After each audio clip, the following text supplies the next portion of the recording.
And we have started a recording. Hello, everyone. How do you do? And welcome, Amy, Ilaria. Hello. Hello. Look at us, the Wonder Woman gang reunited. Yep. Yeah. To Was that actually the talk about something good. was that the last time the three of us have actually done one of these Wonder Woman, or was it BVS? I think it Well, was BBS. Oh my god! yeah, we did BVS and then we did Justice League. Yeah, Were you there for Justice League? Yeah, I think she you was were. there for the finale. Yes. Yeah, Yeah, With I Oliver think. as well. yeah. Yeah. That was an interesting conversation. Mm-hmm. It was fun. Absolutely. No, it's the least we could hope for with these. Fun. Yeah. Sweet, sweet. So, as is tradition, what did you guys watch this week? I watched In the Heights, the new Oh, musical right, that it's came out. I out. forgot. How is it? What, sorry? What is it? Sorry, I've not heard of it. Oh, no, I just forgot that it came out. How is it? It's good. I enjoyed it, but then I really like musicals, so I so remember. I'm a bit biased. In the High, is it called? Because I In the like Heights. musicals. In the Heights. I will check Um, that out. I'm putting it on my watch list. I enjoyed it. I think it's fun. And you can tell it's the same director as Crazy Rich Asians. You can tell there's a little like the style is very similar. But no, it was good. I mean, for the budget they had, it was very well done. Because I read the budget was like 55 million, and there's a bunch of people there and choreography and a lot. Sometimes you can tell the VFX are a bit on the cheap end, but that's okay. I mean, It's a um, musical. You don't exactly go Yeah. to it for a space opera, do you? Yeah. yeah. That's what I like about the Rocky Horror Picture Show, because like the effects are terrible, but they just work. Yeah, here like you say it's all right, but then if you really look at the picture without hearing the music, you're like, yeah, I can tell that it's totally green Oh screen and it's no. actually like not Ah, that good either. that bad. Oh no. But the music makes you kind of enjoy it, even though it's not that great of a green screen. Fair enough. What else did Fair. you Yeah. watch? And then I watch this film. Yay! And then I finished season 2 of Feel Good. Ooh. Oh, I just started watching that. It's really good. It is really good. I love that show. It's really good. And I've also just started the second season of Special on Netflix. Ooh. Yeah, Cool. that's about it. Awesome. Cool. Amy? I watched Bo Burnham's Inside again because I love it. Everyone should watch it, and all the songs are stuck in my head. I also started watching Harry Potter again. I think that's about it. Oh, and also I started Feel Good as well. What about are you with Feel Good? I'm still on the first season. I think I'm about halfway through, so I think I'm on like episode 6 or something. Then it's the end of season 1 because it's Oh only yeah, yeah. last episode then. What's it about? I'm trying to think of a way to explain it. It's about a comedian who is from Canada, and so like while she's performing, she ends up meeting this woman who is kind of a closeted lesbian, I think. And they start like a relationship, and it's just basically like the shenanigans ensue from this relationship. And the comedian, she has had a past with like drugs, so basically they're keeping secrets from each other, and their secrets are getting revealed like throughout the first season. I don't know if I'm doing a good job of explaining it, but basically, it's about a cute relationship that is very also at times toxic, and it's basically them working through it. Yeah, I think that sums it up. Yeah. Fair enough. So light family entertainment then. Oh, I would not recommend this for kids. No, No. definitely not. It deals with um, It deals with drugs and like addiction and that kind of stuff as well. Yeah. So it's definitely not for kids. yeah. There's also a fair amount of homophobia in it, Yeah. like British homophobia as well. Like you watch it and you're just like, oh my god, I've seen that. Like there's one bit where basically she goes to a party with her the friends, and obviously so like one of them's closeted and they're not like out, so they're basically like, this is my friend, and they all are aware of the fact that the comedian's gay. So they're like, oh, there's another lesbian at the party, you might like her and you can talk about blazers or something. And I was just like, oh my god, because I've had people do that to like friends. Yeah, I think it's very it's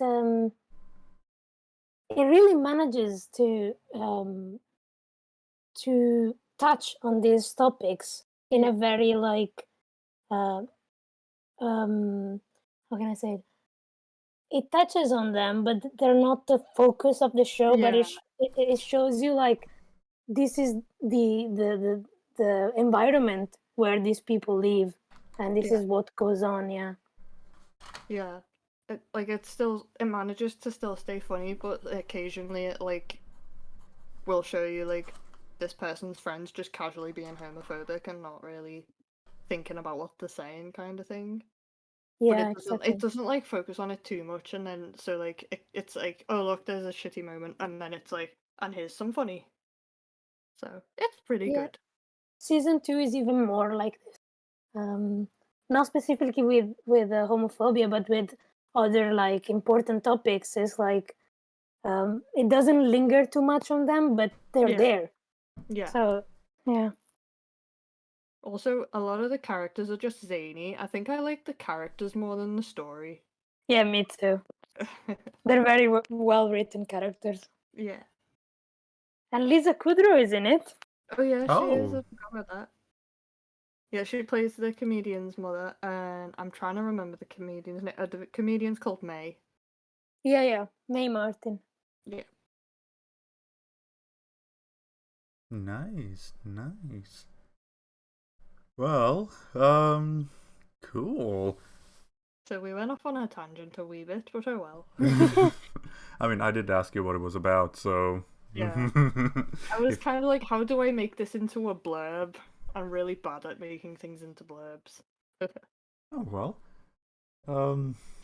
What did I watch? Oh yeah, like Amy knows, I watched Cruella. It was Oh, yeah. crap. Oh, And then you said we should react to it, and I'm happy to do that. Yeah, it was very very bad. It was shockingly bad actually. really? Yeah. I've heard It's some people like it. I don't know why, but you know, it's some people are just allowed to be wrong. Mm-hmm. But like the 60 seconds in that film, and it destroys the original 101 Dalmatians, and I'm like, that is impressive. How That do is you manage that? That's actively impressive. yeah, Oh, it is. I wish they'd give me some money to make a film. yeah. just half the amount of Cruella will do, you know? It does get annoying, doesn't it, when you like see a film and you're like, this is really, really bad. Like, can someone please pay me? I know I've made better films than this. Literally like a 100th of that budget will do. Yeah.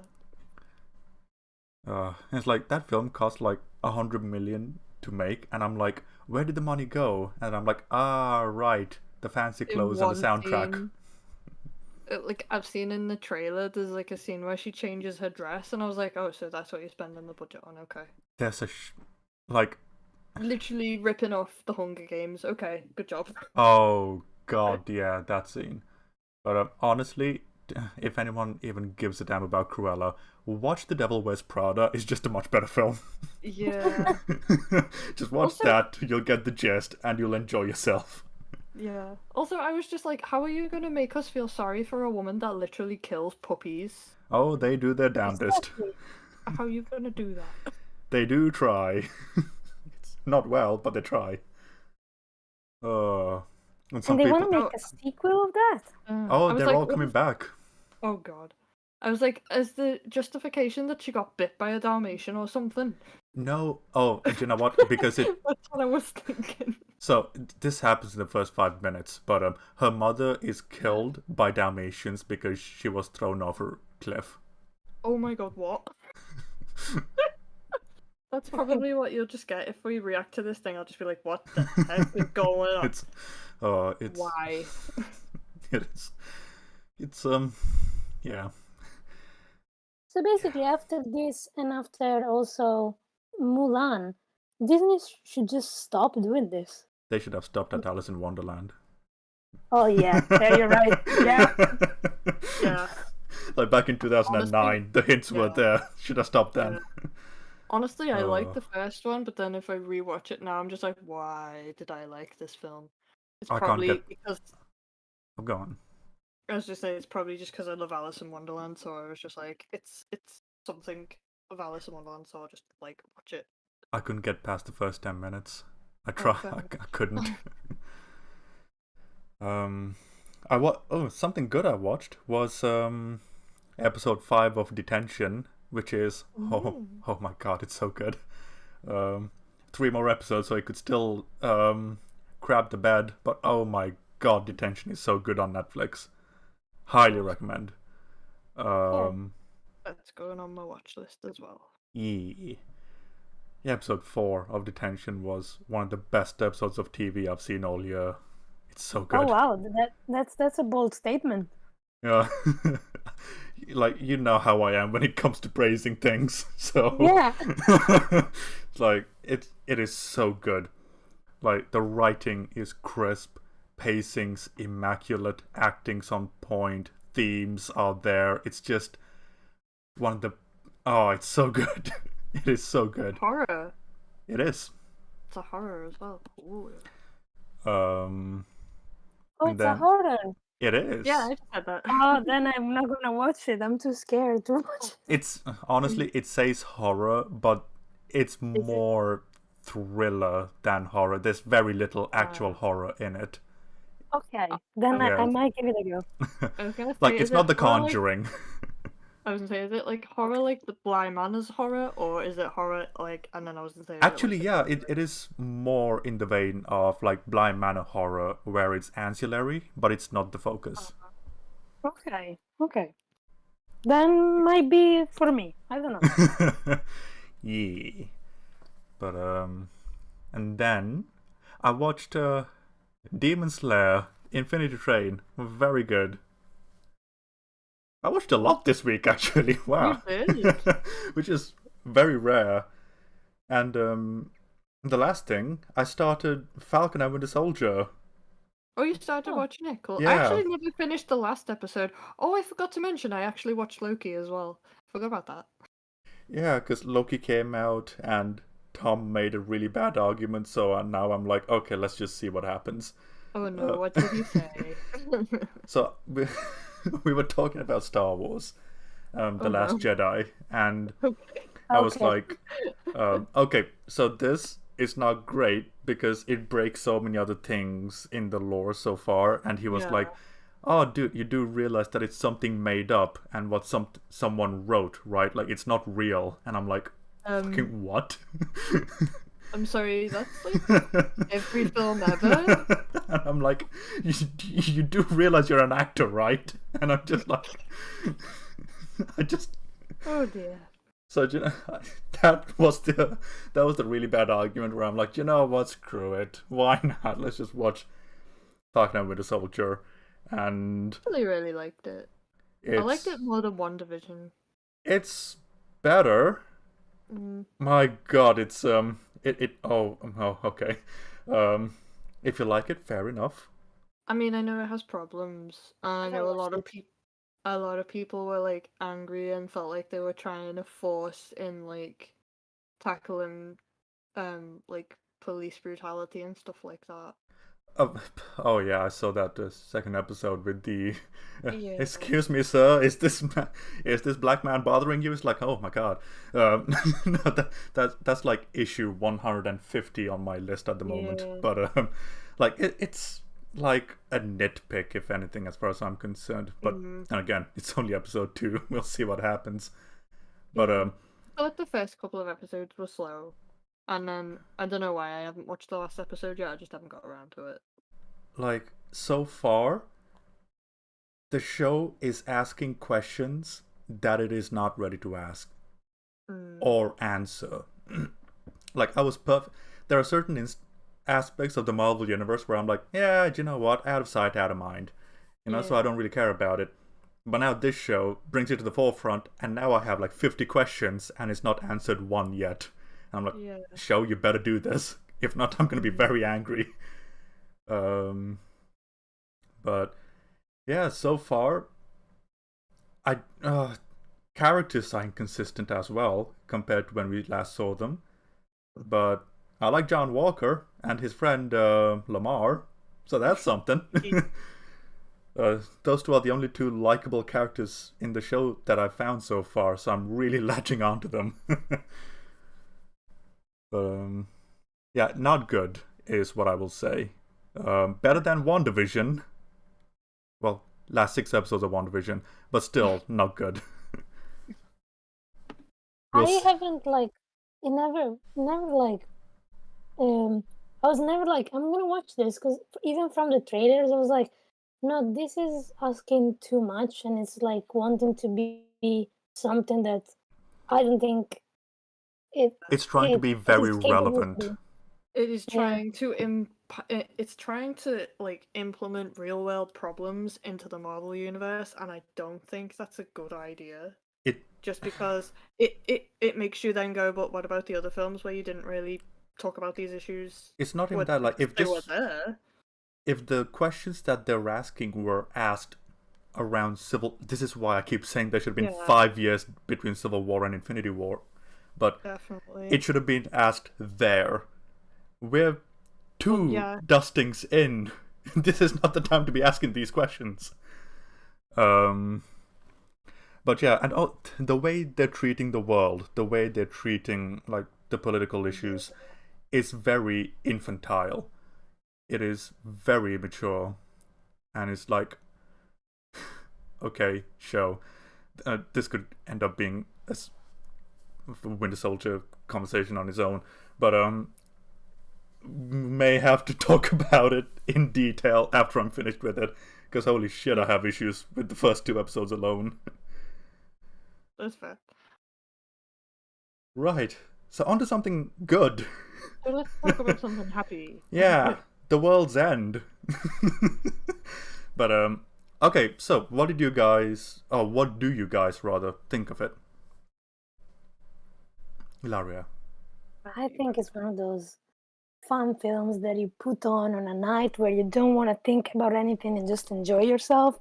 You put on, I don't know, I personally like to put on as well Notting Hill and 4 Weddings and a Funeral, but also like the Cornetto trilogy because it's fun. It doesn't it doesn't have cringy dialogues, and it's I don't know, I just enjoy it. I think it's just fun to watch, and the editing of the montages, the montage sequence in The World's End are amazing. I watched them today. I watched them like twice because I'm like, this is so good. I need to watch it again. Nice. And Amy? Yeah, I feel the same way. If you just want to have a good time, you put on a Cornetto trilogy movie or just an Edgar Wright movie in general, because I watch Scott Pilgrim like all the time because I just love it so much. Yeah, good movie. Scott Pilgrim is very good. It is. I went to see it 3 times when it came out in the cinema. Like, I loved it that much. Nice. and I'm cosplaying as Ramona Flowers this year for Comic-Con, so that's gonna be fun. Oh That's god, good. That's amazing. is Comic-Con actually Yeah. happening? Supposedly, we shall see what happens when it gets I was closer gonna to say. November. So I'm like, if it doesn't happen, I'll still dress up as Ramona Flowers. I do not care. I will just chill in my house.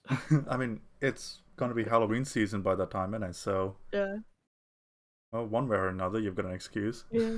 Could do it for Halloween, and then if Comic-Con still happens, I've got the costume there. It's all good. Yeah.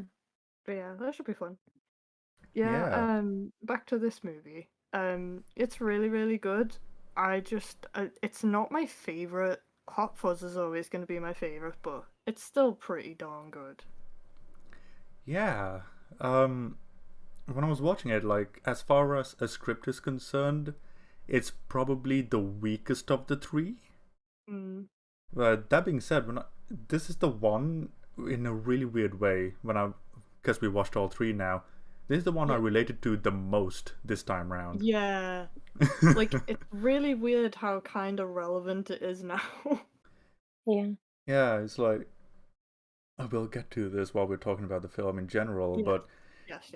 yeah, it was really weird because I think last time when I watched these films, it was like, oh yeah, Hot Fuzz, that's what I related to, and I think it's maybe because of age and the place where they Yeah. were. It's like, oh yeah, it's like, yeah, I relate to this a lot more now, and Yeah. yeah, but yeah, like editing spot on, acting spot on, writing very, very, very good. Yeah. I love the Um, dialogue in all of the films. It's just so funny and just like normally sometimes I get a bit bored of dialogue, so I'll read a book while the film's on and be like, I'm not really bothered about this dialogue at the minute, but literally I just soak up all the dialogue in all of these films. it's also got one of the best fuck it moments. Yeah. Yeah. I just love how Nick Frost is like, yeah, we're going to the pubs, we're drinking because we got nothing better to do, so fuck it. It was Yeah. incredible. And I don't know if him breaking the glass was on purpose or not, but it fit in so No. well. It looked for a second like he'd been like, oops, but then it was just like, oh okay, maybe that was what happened. Yeah. But yeah, well, the acting in it is incredibly proficient, like because up until this point in the trilogy, it's always been Simon Pegg being the more mature one and Nick Frost being Yeah. the immature one, and this time it's role reversed, and Yeah. it's like, holy shit, you guys are still amazing. Wow. Yeah. I do love how insane Simon Pegg is in this movie. Oh god, yeah. He just goes Yeah. for it. He just goes all out. He does not care. It's great. Like, mental parties, we all know someone like Gary King, but not Yes, as we do. extreme. Well, yeah. We know someone like him, but it's like they literally just put all of the extremes of like, I would say, a hyperactive personality and just throw it at him. Yeah, building on what you were saying about the acting, I think Simon Pegg and Nick Frost, they really work well off each other. Like they really bring out the best of their acting skills when they work with each other. I think that there it's something great to see as well. Yeah. Definitely. And I also, mean, name a more iconic duo. I'll wait. Lethal Weapon. None, yeah. Huh? Lethal Weapon. Little- I know, but I was like making a joke of. Oh, like, okay. I thought you were serious. my Like, joke oh. is now ruined. Sorry. My joke is now ruined because I had to explain it. Ha. Oh, okay. Well, It's I'm sorry. I'll just sip my tea for a moment. You do that. Oh Think my about god. it. I'm just kidding. Never. Something that's also very well done in this film is the action. The fight scenes between the people in this is probably the best. Probably the best Edgar Wright fight scenes I've seen so far, including stuff like Baby Driver and all that. Yeah. They're very dynamic as well, and I think, but the thing that ties them very well in is the editing here, because I think that's what brings them home.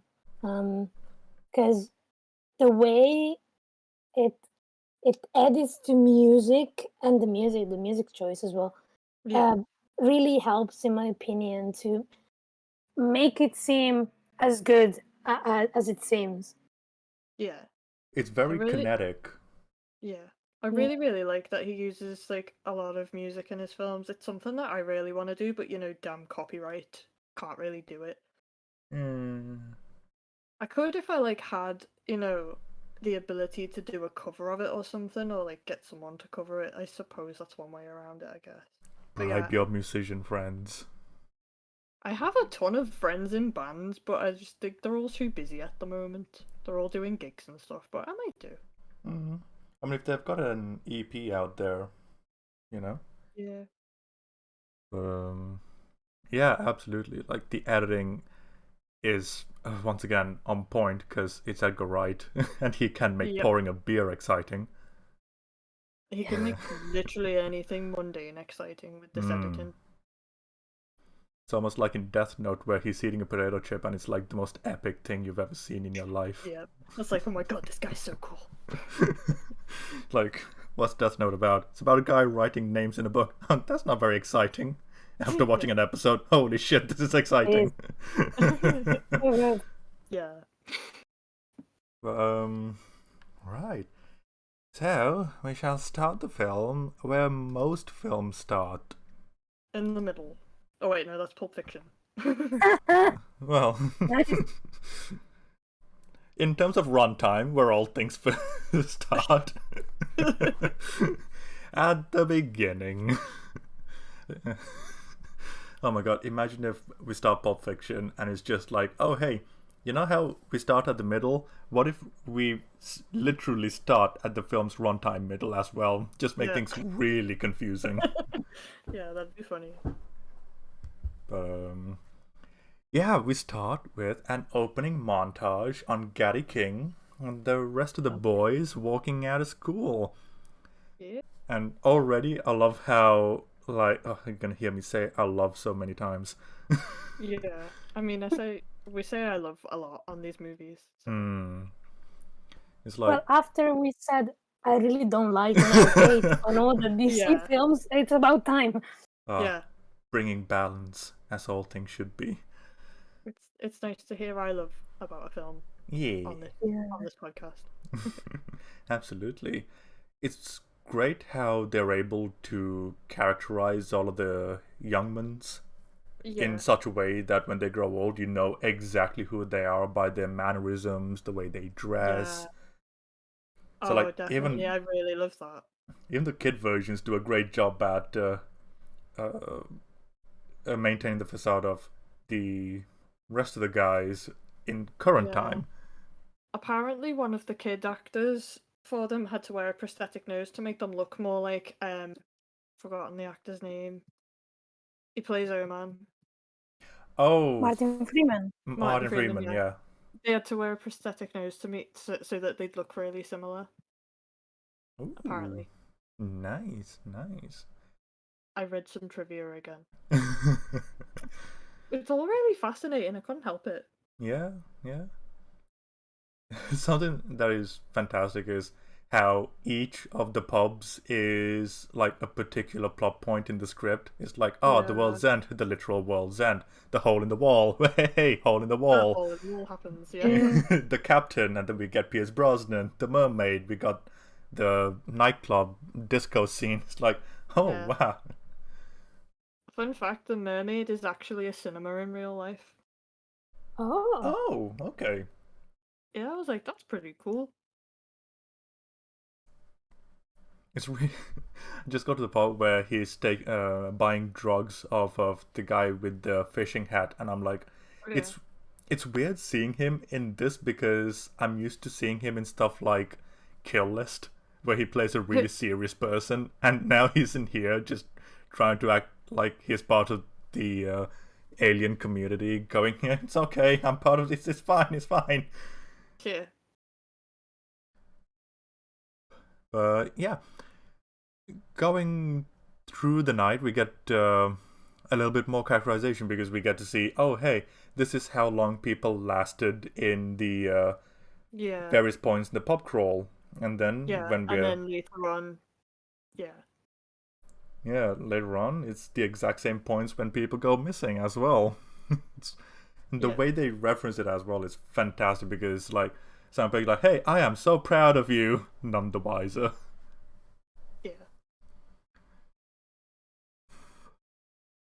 Now, Just really good at setting up foreshadowing and like having the plot kind of mirror things, and I really like it. Yeah. absolutely. Like I think we were talking about it when we were talking about Shaun of the Dead, and we were like, "Oh, you know what? We watched Shaun of the Dead, and then we watched Army of the Dead, and we just like, huh?" And I'm like, One of could the Dead did it so much better. I know? Could you imagine if Zack Snyder went over to Edgar Wright and said, "Could you be like a script doctor and just fix it up a little bit?" And Oh, that'd be so good. Like, oh, imagine them working together. Like, I want to see what kind of film that would be. I That know would be it's like so cool. written by Edgar Wright, directed by Zack Snyder. Like that is actually kind of fascinating. Yeah. It's like, what kind of film would come out of that? A rom-com. Oh my god, that would be so great. I want this to happen. We should tweet at them, please make a rom-com together. Oh my god. But you know what kind of film I'd love to see Christopher Nolan do? Mm. A rom-com. Yeah, Like that'd be interesting. genuinely, like loads of people roll their eyes at rom-coms, but they're really fucking hard to do, okay? They are. I tried Yeah. to make one, remember, and I really do think it just didn't work. They are hard to do, but like Christopher Nolan and a rom-com, I'm thinking he'll make it so complicated that by the end of it, you don't even Yeah. realize if the people fall in love or not. It's like It'll an be actual like- relationship. Yeah, maybe. Yeah. Oh god, like are we gonna start at the end, go back to the beginning, come back to the middle, go back to when they were Yeah. born, go back to their deaths? It's like, oh my god, Chris, chill out. Yeah. And then it's all a dream. Oh yeah. Or like they were all a figment of your imagination. Or twins Exactly. that died 3 times. Yep. Oh. Yeah. That would be mental. I think some people are just not meant to make rom-coms because of their styles. Hmm. Although I just had a very peculiar thought.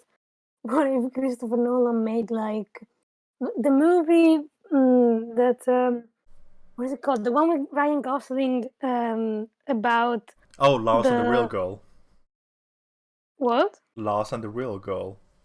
No, Oh. it's a rom-com. It's very, very not very good either. It's from a book. I will find it. Oh, The Notebook. Yeah, the Notebook. Oh, yeah, I remember that. What if he made that? Oh my god. Oh. Oh my god. The remake of The Notebook directed by Christopher Nolan. I'd see that. No. I would not watch that. Or the original. give it It a was not go. very good. Yeah. Oh. Then, like, Dear John, directed by Zack Snyder. Yeah, Oh. imagine it. Any Nicholas Sparks book directed by Zack Snyder. That would be hilarious. Oh. Or a Hallmark movie. Yeah. They should make one. Yes. And they should get Harry / handsome guy. Oh my god, yes. Oh yeah. Put him in it. He's Oh in my God. every Hallmark movie. Edgar Wright doing a Hallmark film. So anyway, This has just turned into a list of directors we want to see make rom-coms. It's great. I know, right? Oh, it's amazing. John Carpenter. Oh wow. Test his skills to the max. He could frame it in a way where it's a romantic comedy where they end up together because of a horror situation. That'd be really cool. Yeah. Or if it's George A. Romero, we already got it. It's called Warm Bodies. Yeah. Which I didn't mind, actually. Warm Yeah, Bodies I was a actually- neat little film. I enjoyed it. I thought it was cool. I haven't seen it in like 6 years, but you know, I remember enjoying it. Yeah. I want to read the book. Yeah, that'd be Based interesting. on a book, isn't it? Yeah. So, what's really interesting is that we started the film with Gary in group therapy session. Yeah. Like, At first I thought it was AA, but I think it's just group therapy, isn't it? I think so, yeah. Because isn't AA for veterans? Oh, AA can be Alcoholic Alcoholics Anonymous. Anonymous, Gotcha. or Fucking it hell. can be, or it can be like for drugs as well. Like you can have AA meetings for that. Yeah. I think it's got to do with group therapy because of Yeah. what it's revealed later on, or what's implied to reveal later on. Oh yeah, I remember. I remember the scene you're talking about. Yeah. So there's a lot of How he's lying on the couch here as well. Like it's a therapy session. yeah. It's Talking to interesting. Oliver, he's just chilling on the couch. You are exactly where I am. That's Yeah. actually weird. How did you know? I don't know. I must have started at the same time as you because I've got it on like in a little window next to my Discord to Okay. remind me. Because I was like, wait a minute, am I streaming this by mistake? Or like, No. did you hack into my mainframe? Like, oh my No, god. I've just got it playing as well. Because that was uncanny. It is great though, because like every single time he goes to pick someone up, it's like, is Andy coming? And every single person asks, and you're just kind of wondering, ooh, Yeah, you're like, what why? happened? Why would Andy not come? Yeah. And it's like Mystery. plenty of plans, repetition, making sure it's all in the old noggin. And Yep. yeah, by the time we actually get to it, it's a bit of a nuclear bomb. Yeah. And it doesn't get too repetitive though either. It's like, Fantastically spaced out. yeah, it's like that Yeah. would legit happen. People would be like, "Are you sure Andy wants to come?" Because knowing, like, Yeah, he's done this horrible thing to Andy, and it's like, really, he wants to go drinking with you? yeah, it's fantastic because like in any other film or a film today, it would be, is Andy coming? Because I remember back in 1964 when we were hanging out that you did something this. It's like, no, he knows, it's cool. You don't need to be explicit. Yeah. Like Edgar Wright seems to know that his audience aren't stupid and they will pick up on these things. Yeah. It's like, it's all subtle, but when it gets paid off, it's incredibly rewarding because you did catch on. So, yeah, you just don't get that much with media today. It's disappointing. It's a shame. Yeah. Like, this conversation between the two of them is actually mental because after two films, you're so used to Simon Pegg being where Andy is and vice versa. And now he's like, it's kind of jarring at first, but they're so good at the roles that it just fits incredibly well. I read a cool trivia fact about the law firm Andy works for. It's named after both their mums' last names. Oh. Davies and I can't remember the name of the other one, but yeah, it's named after their mums. And I'm like, that's so cute. Oh wait, like in the actual film itself? In the no, it's named after the actors' mums. Sorry. Oh, okay, so In the film, like that's the law firm he works for. I don't know if it's mentioned very much, but I didn't notice at all. No, I didn't either, but like reading it, I was like, that's cute. Yeah. I don't think we saw anything in particular that referenced that, but if it is, I just missed it. I don't know if they mention it like while they're talking, because they're like talking about their jobs or whatever. I don't know. No, that because if it's by their surnames, then it would be like Frost and Peg or something like that. So Peg and Frost solicitors or something like that. So it would be very noticeable if they say it. Yeah, no, I think it was their mum's maiden names or something. I can't remember. I'll have to recheck it anyway. Okay. But yeah. Fair enough. Yeah, it's kind of already we get a sense of what kind of character Gary King is. Sorry. I just spotted where you can see it. Would you mind sending a screenshot, please, so I know where it is? Yeah, for 1 second. Wunderbar. I checked the names again. It's basically when we see Nick Frost in the office and Simon Pegg is just there chilling in the area, the waiting area there. You can see in the background. Oh shit! I screenshotted and it showed me the Netflix thing. Wait a second. Fair enough. Oh, it is a Netflix screenshot. The bloody Netflix. Oh god, yeah. Okay, I'll see if I can do it on my end without it going autism. Lock that in. Where are you? I'm now thinking I just made this up because I can't find the trivia. And Where the heck is it? when he's waiting outside the window or door, that conversation was great. Like, is it a window or a door? There's no ladle on top. Oh, okay. Yeah, got it. Copy, save onto the desktop. Yes. Then can do that. Followed by... Where are you? There you are. Yoink. I'm really annoyed now because I literally can't find it. Like, I can't find it where it says, like, whose last names they are, but they are, like, important last names to them. I know that much, but I can't find the bleed thing where it says it. Is that the one you mean, Ilaria? It is, yes. Okay, cool. Beckingham, Davies, and Knightley. LLB. Fantastic.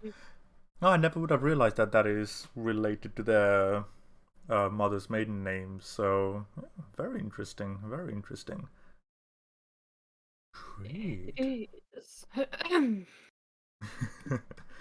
So then, next up on the docket is the entire gang coming back together on the train station. And it's a really cool moment where they're all just like, oh, hey, who's the stupidest one here for coming? It's like, I thought it was me. I thought it was me. Do you think Candy's gonna come? And he's just waving at them in a very, like, grim manner. It's like, yes, I'm here. Regret everything. Yeah. It's cool because, like, even that shows personality in a lot of ways, because we've seen Gary King is late, Andy's early, the others are always on time. And what was it? I think it was Gary who says it. You're either on time or you're late. At some point in the film. Yeah. But yeah. Interestingly enough, like, most of the people who are on time are also the ones who just end up being abducted tisms, except for Paddy Considine. Yeah. It's kind of mad because, to skip forward all the way to the end a little bit, Paddy Considine gets the happiest ending, whereas the two polar opposites, who are either late or early, get, like, the two extreme endings. Yeah. So that was interesting. Mm-hmm. It's like, the more they interact with him, and the more he's like, oh, like, where'd you find the cassette from? It's like, it was in the cassette player. It's like, what? Like, the more they interact with him, the more they realize, oh my god, he has just stayed in the past. Literally. Yeah. And I mean, he's even got a bloody old Nokia phone. Like, he's not even updated that either. Yeah, true. Oh my god. Remember when Nokia was good? Yeah. Oh my god. Oh no, Ilaria had enough. I'm sorry, no. I know. I scared you away with talking about old phones. I'm sorry. Hello? Can you hear me? Hello. Yeah, we can. Hello. Okay. Sorry, my internet just went away for a moment. That's alright. Okay. We thought we scared you by talking about Nokias. Yeah. No, I didn't hear any of that because it just kept disconnected. Okay. And I couldn't... Fair enough. What about Nokias? Oh, I was just saying he's like stayed so much in the past that he's even got like a really old Nokia, and then Dylan was like, "Oh, remember those things?" And then Oh, you, they were indestructible. they were, in fact, still are. I think. I think Back my when mum's phones got were one phones. somewhere. Yeah, Exactly. just phones, and not smartphones. Yeah. These days, it's, oh, how many different things can you do with it? Can you call people? Not really, no. But you know. Oh, my Google Assistant wouldn't stop popping up when I was trying to listen to music the other day, and I was just like, "Go away! I don't need any assistance," and it just wouldn't stop popping up, and I was just like, "That's it. I'm disabling you." Oh, it's the first thing I do. Like, new phone? Sweet, disable everything. uh, There once was I was doing a wedding, editing for a wedding, and one of the I think it was either the sister of the bride or something, and she was called Siri. So every time she said oh. Siri, the Oh no. computers and the phone went on with Siri. Hilarious. I was like, "What is going on? Stop it! I can't do an edit that with the name that repeats it like this." So Imagine if it was Alexa though. yeah, even worse. Oh god. A Cortana's fine though. Yeah. And so is Bixby. No one uses Bixby. Oh no. I can just imagine. Like, Siri, who? What? Hello, what can I do for you? No, piss off you. Like, no, sorry. I Oh, didn't mean you, that other Siri. oh, there's shenanigans there somewhere. Oh, there's a film in there somewhere maybe. Or even just a little short. Like sketch. Like in the good old days. Like an Yeah. episode of the Twilight Zone, the 2 series. Yeah. I love how like when they get to the B&B, he literally tells the person behind the desk literally everything they're gonna do, and it's like, now they all know what you're gonna do. Yeah. And even before that, when it comes to the police officer, like, oh yeah, my name is so and so, such and such, and the guy behind is like, what? Oh yeah, the car's still registered to you. What? How do you know my address? Well, you know, like, no.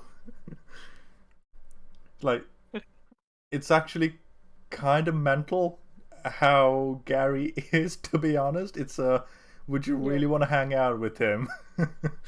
Yeah, it's one of those like, why are you friends with this person? I don't know. I think they adopted me. Yeah, it's mad because like everything that Gary does is incredibly reprehensible in every possible way you could think about, but he's still likable in a weird way. Yeah, definitely. Yeah. I've had a fair few friends like that. It's like, I like you, but you're an asshole. Why do I like you? I think maybe that's it. That's why he's likable, because I think everyone at some point in their life they meet someone like him. Yeah. So they can relate. True. Like, just everyone is incredibly concerned. It's like, why are we here? Why did we listen to Gary? Like, it's the way, innit? Like, Gary says, we do. Like, okay. I do like the references of the Three Musketeers throughout, and like the mention of like royalty. Like, if you think about it, all their names are basically like the last names anyway, are like royalty related. Definitely. So I really love that theme.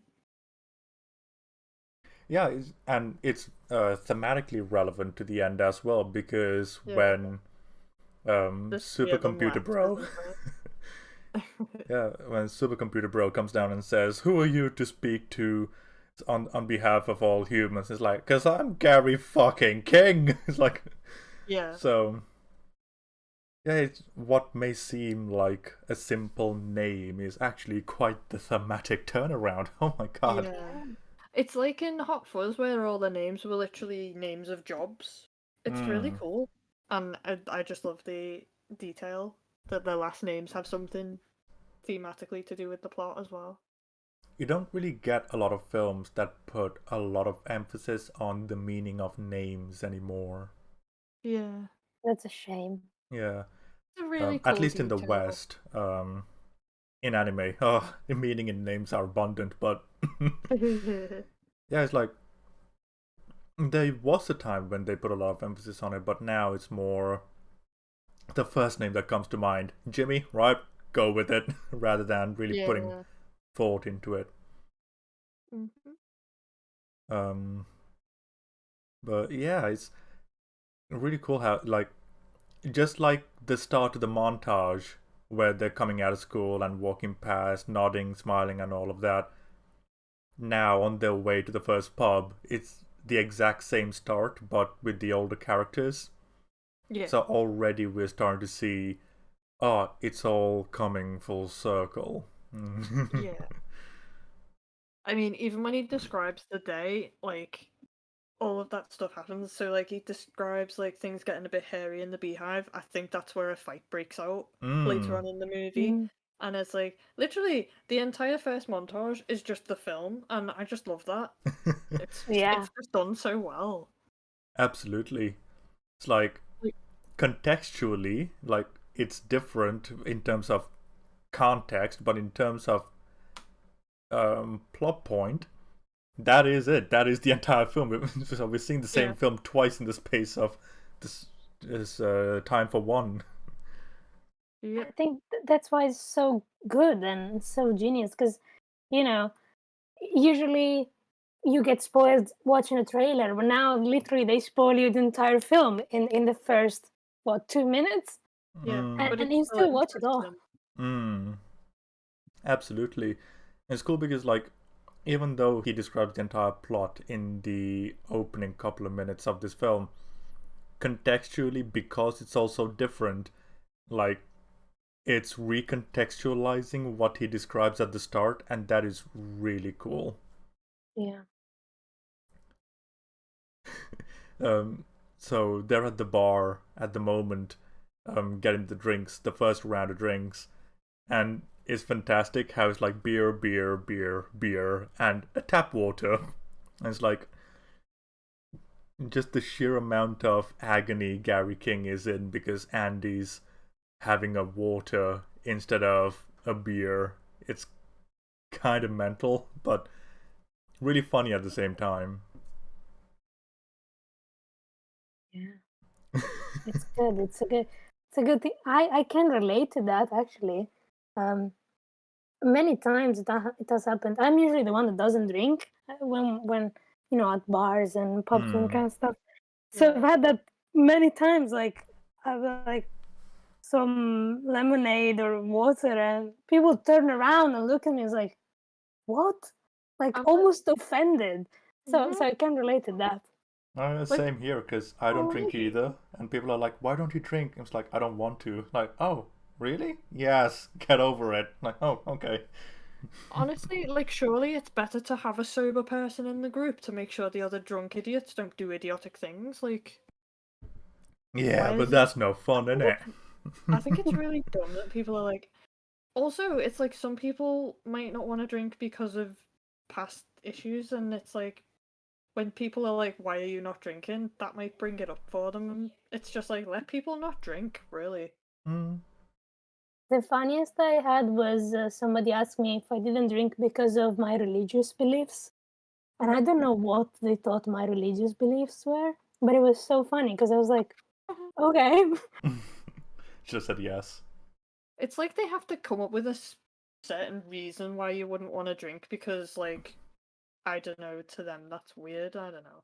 Yeah, I just surely find this it. person has to not drink for a reason that is beyond their control. When in actuality, Yeah. nah, bro, I just don't want to get hammered. Thanks, It's though. it's so messed up how that's like ingrained into our culture that people drink, and it's like if you don't drink, it's like why not though? And it's like maybe because I don't want. Hmm. And I do drink alcohol, but like I don't drink it very often.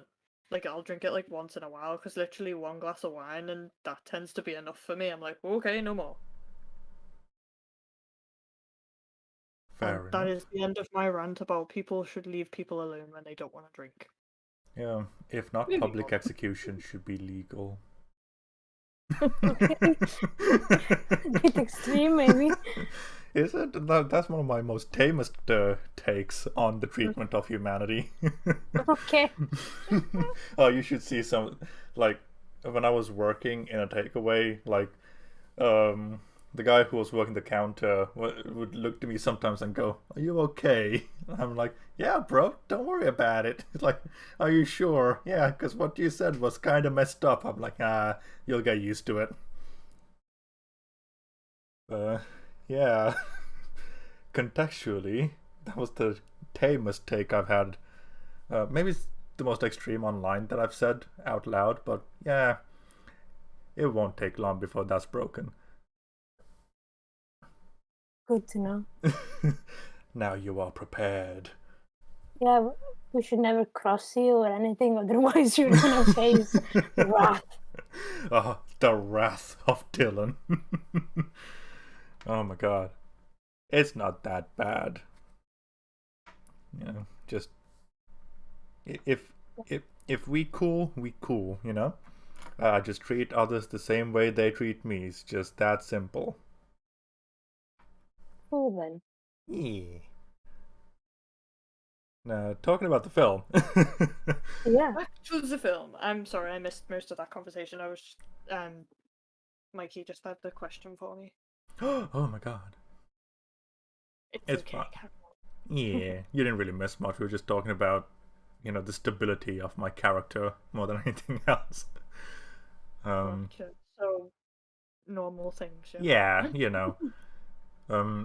what I was gonna say is immediately afterwards, after they go from the first pub into the second pub, like, it's like deja vu. And it's like, it's great, and like, already we're just seeing, like, not already, because we're a good half an hour into the film at this point. We're just getting reinforcement of character to the point where everyone is kind of on the ball while Gary is just here to get pissed on the Golden Mile. And he's so far in the past to the point where when Rosamund Pike when she comes on, it's like, oh my god, it's gonna be like just like last time. And they go into the ladies' room, it's like, no, it's not gonna be like last time, piss off. Also, I love how, when she first shows up, everybody else stands up. Gary Except for does too. Gary. He stays sitting down, and it's like, that's something a king would do.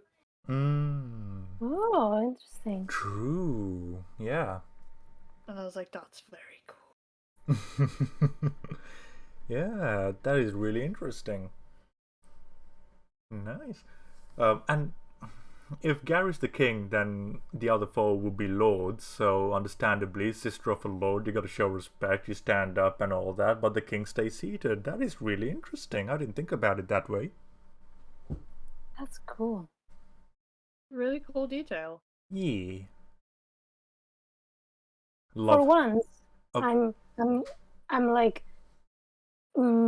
instead of hating the film more and more, I'm actually loving the film more and more. The more we talk about it, so it's good.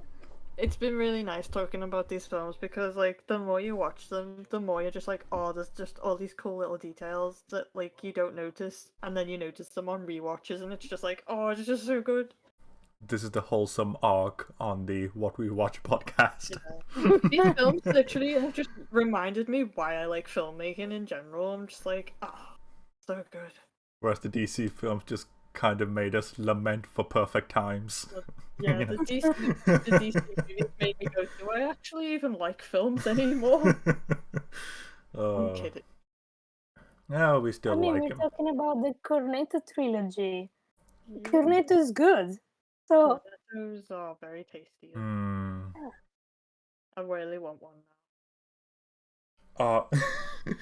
In the third, before we get to the third pub, love how Rosamund Pike throws the out of order sign at Simon Pegg. Like, out of order in two different ways, not working, and he was behaving out of order, and then the sign itself comes into use later on. The plants in this film are solid. And the fact that he's still barred from the third pub is amazing. I also love when he said, "I thought you were giving me a sign," and then she literally does. Yeah. Oh yeah. Oh, ambiguity and multiple meanings of words. You gotta love it. Yeah. Now, this is just a personal thing. Anytime, is it Finch from Harry Potter? Filch. Filch. Yeah. Anytime he Yeah. pops on screen, it makes me smile. I really Yeah, I like him. love him. He's a really good actor. Anything he's in, it's just like, oh, Like He you're made me you're a good boy. I'll watch it yeah, just for him.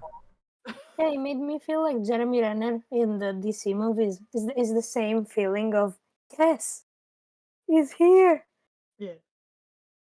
Wait, Jeremy Renner? No, Jeremy Renner, Jeremy Irons. Sorry, Oh, Jeremy Jeremy Irons. Irons. Okay, I Wrong was thinking. Jeremy, wrong Definitely. Jeremy. I was trying to Yeah, figure yeah. out where was Hawkeye in the DC films. Like, Oh, sorry, wait. sorry. Wrong guy, wrong surname. Different Jeremy. God, oh my God, Jeremy Irons in the DC films was just a mood, just amazing. I'd watch more of the DC universe just for Jeremy Irons.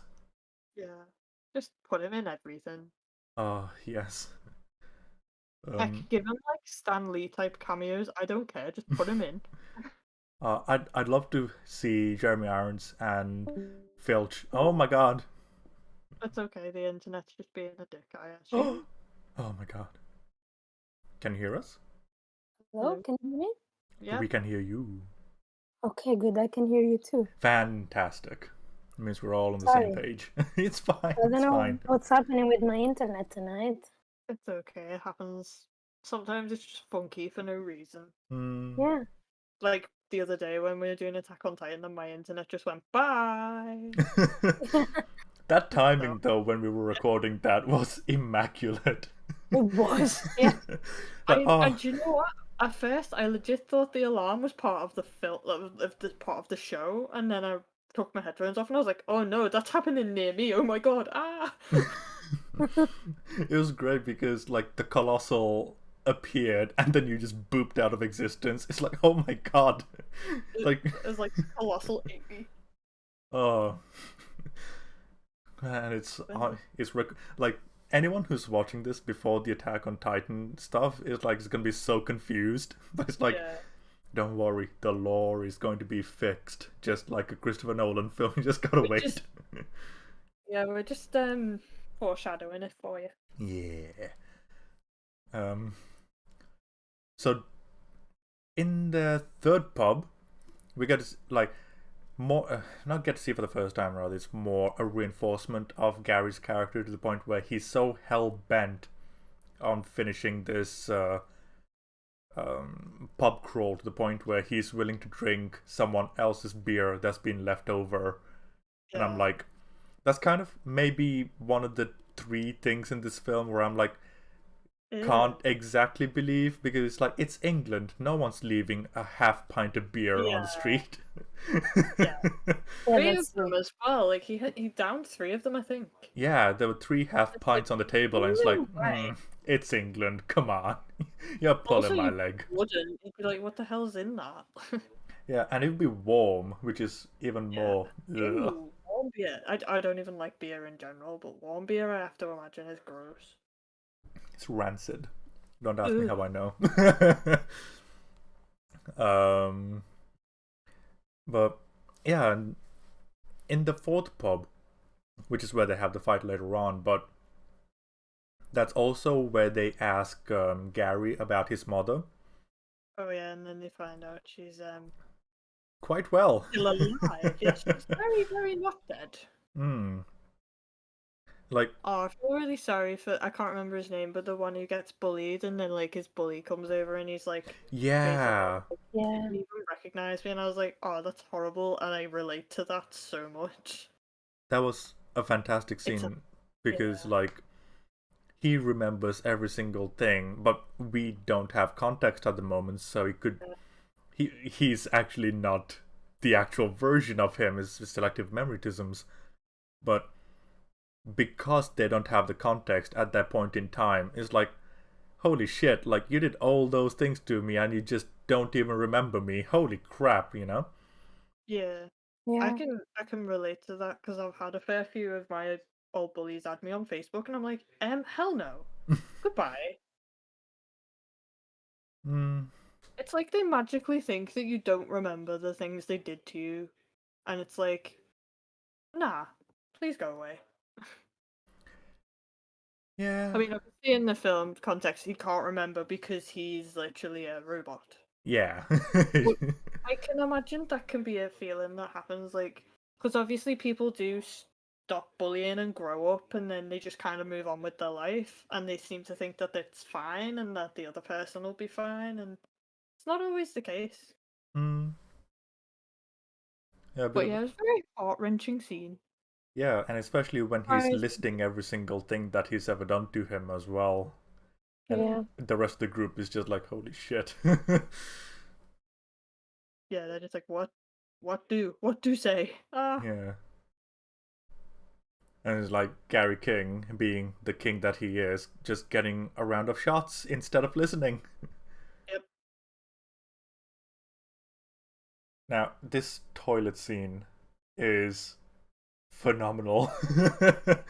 yeah, Like, all the way from the way it starts, the revelation of the robots, and just the choreography of it is just insanity. yeah. I did think the robots broke a little too easy. Like when I first watched this film, I was like, are they made out of China? Probably. Because they break so damn easily, and it's like you're robots. Hmm. Shouldn't I be that hard, that easy to break you. Maybe it's because of like they're pretty expendable, so Mm, either way, like they're incredibly easy to replace. I mean, we see like multiple versions of the kids gang, so yeah, true actually, because they did DNA thing, so maybe they're not all robot, and they partly obviously got that kind of humanism thing. I yeah. don't know. But yeah, I remember being like, what the hell? They break really easily. Now, I'm not too sure if this was intentional or not, but the way I saw it was they're so fragile because of the strength of mind that they were willing to give up on the things that they didn't like in their lives to stay young, to remember what they loved and stuff like that. And the more you were willing to give up on yourself, the more hollow you become, and the Yeah. easier it is to break. And like that's, I don't know if that was Kinda intentional like or that. not. Like, even if it's not intentional, I guess you could get a reading from it like that, and that's pretty cool. Yeah. Um. I mean, knowing I go right, it's supported. So hey.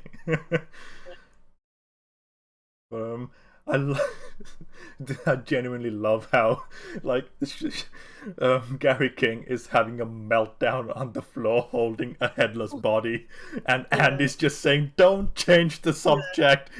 Yeah. No. Like, dude, he just decapitated someone. He's having some problems right now. The rest of the friends are like, "Oh my god, there's a head on the floor." It's like, "No, we're talking about your mom."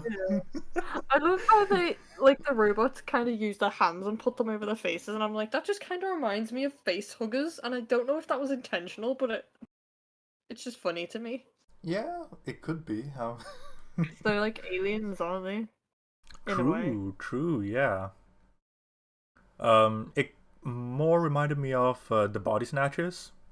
Yeah, it reminded me of the body snatchers because obviously they're taking over people, but just the way they use the hands specifically to go for the face first, Fair. it just Um, reminded me of a face hugger. like the way they hold their hands up and the way their eyes glow and they just do the droning noise. What it really reminded me of was the 74 version of Body Snatchers with Donald Sutherland. Ah, I If don't think that, I've if seen that anyone's one. seen it. I don't think I have seen the Oh, me original. neither. Okay. We watched the original in uni, I think, at one point. Because there's the 53 question mark. There's the 50s version, which is the black and white original.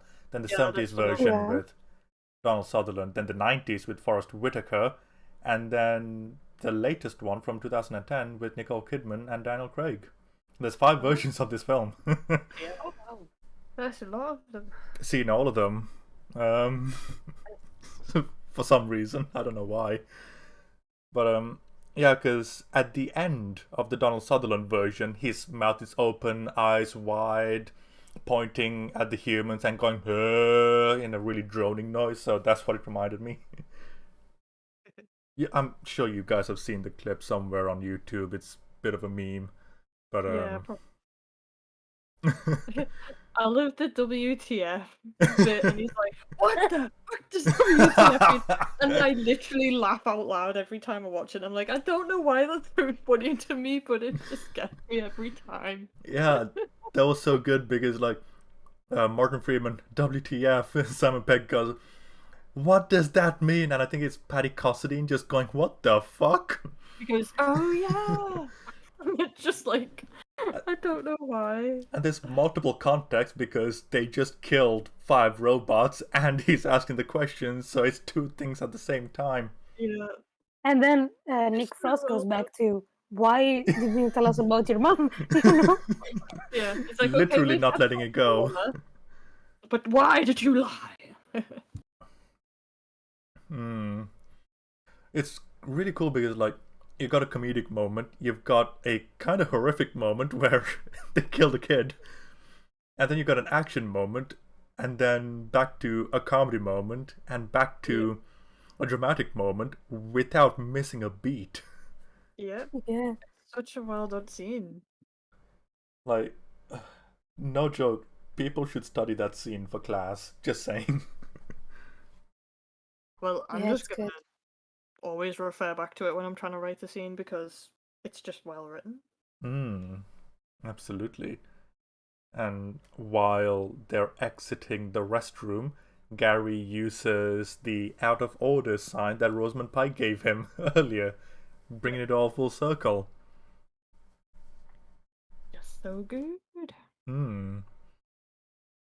Now, what I'm of 2 minds about what comes next, and that's when they're all sitting at the table and Andy downs all 5 shots, and I'm like, Oh yeah. It's like he's been teetotal for 16 years and he's just started downing them. yeah, like my big question is because at that point in the conversation they were thinking, okay, we've got 1 sober person, let's drive and get out of here as soon as we can. And I'm like, so knowing the so I'm depending on the context, I'm either okay with it and not okay with it because it seems on the surface like a contrivance where he's downing it so that they can't drive, which means they have to stay in the town a little bit longer. Yeah. But at the same time, they did just kill 5 robot kids. At the same time, he's just experienced a lot of trauma in one go and also had to deal with Gary. best friend lying about his mum having cancer. So, like, I think all of that would definitely have an impact on someone. Yeah, it's like context is there. It's just one of the weaker plot points. Like me saying it's a weaker plot point it's still good. It's just weaker than 10 than a perfect 10. That's what I'm saying. I kind of feel iffy about the fact like he's someone who's been teetotal and then funny joke, he's now drinking again. It's like, ew, I don't like that. I don't find that funny. Fair enough. That's just from my perspective. Yeah, fair enough. I mean, as I get why it's there and I get that maybe I'm reading too much into it, but for me that's just kind of the vibe I get. It's like, haha, look, he's started drinking again because everything's so bad, and it's like, wow, youch. it's also the only time he drinks. Yeah. So maybe it's just like, okay, do you know what? I just need to calm down. Here you go, 5. I'm calm now. Let's get on with the next part of the plan or something like that.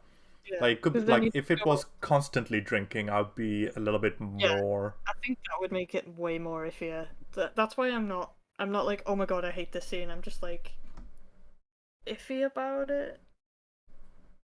Yeah, I agree with Amy. I think they could have found a smarter way for the reason to give a reason as to why they couldn't go back straight to London. Yeah. So that's the I think one of the 2 times I'm like, could have set that up a bit better. Yeah. And literally, it's only 2 times I have this issue. That's one of them, and we've already passed it, so it's great. It took us 45 minutes to get to the first issue in a film, which I will absolutely take over Wonder Woman. Yeah, Wonder Woman from like 5 seconds, and it's like, oh my god, there's a problem. Okay, stop. Let's talk about Okay, this. let's discuss. While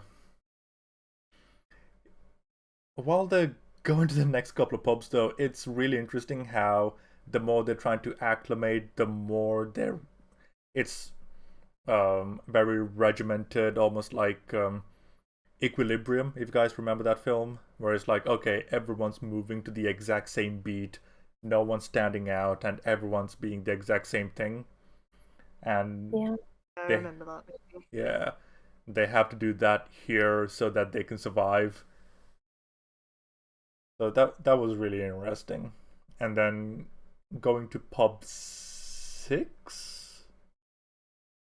I think it's pub 6. Yeah, where they meet the drug dealer who's a man of society now, working a day job and everything. And I'm like, oh my god. I love how their heads all pop up and they're like, oh my god, are you a robot? Yeah, and I just like, we've got a secret call sign, don't worry about it. It's like, do you have drugs? Just a bit blatant, but it's definitely a sign.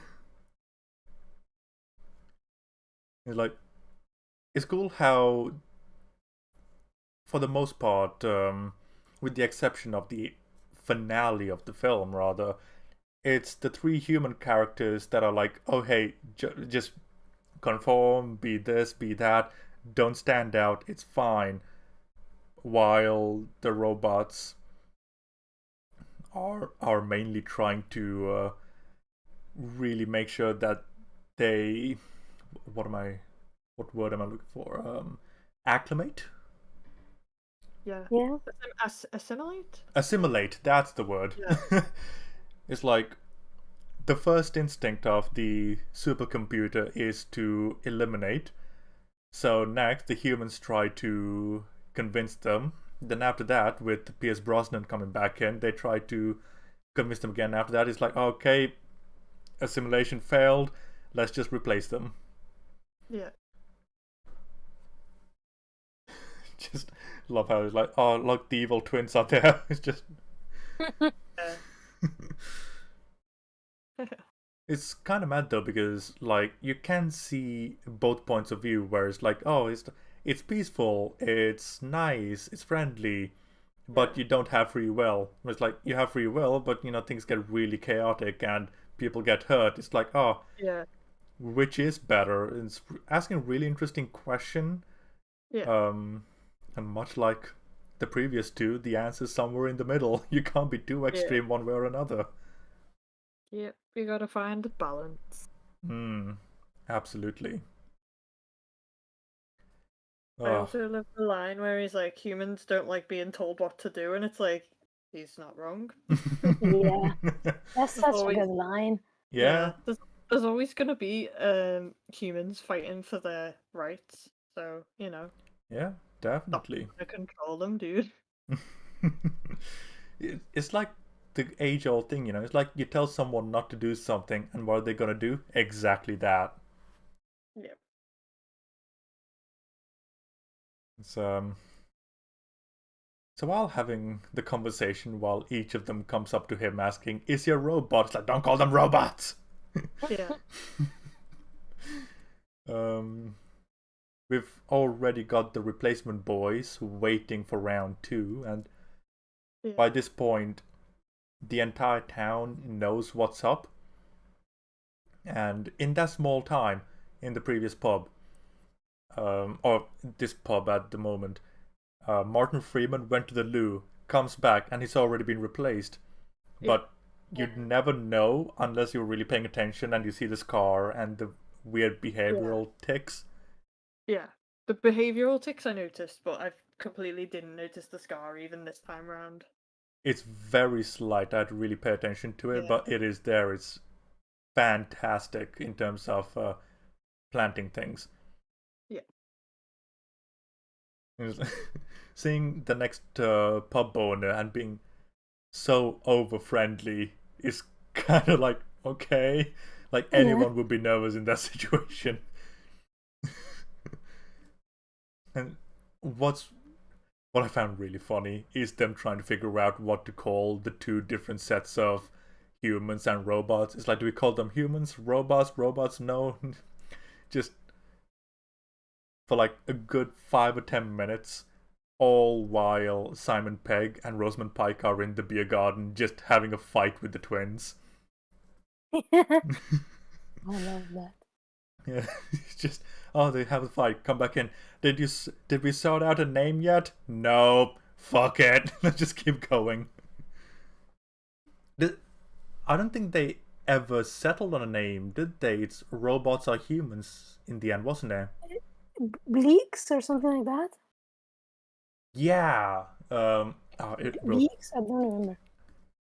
It's let me just skip right ahead. It's Blanks. Blanks, that's it.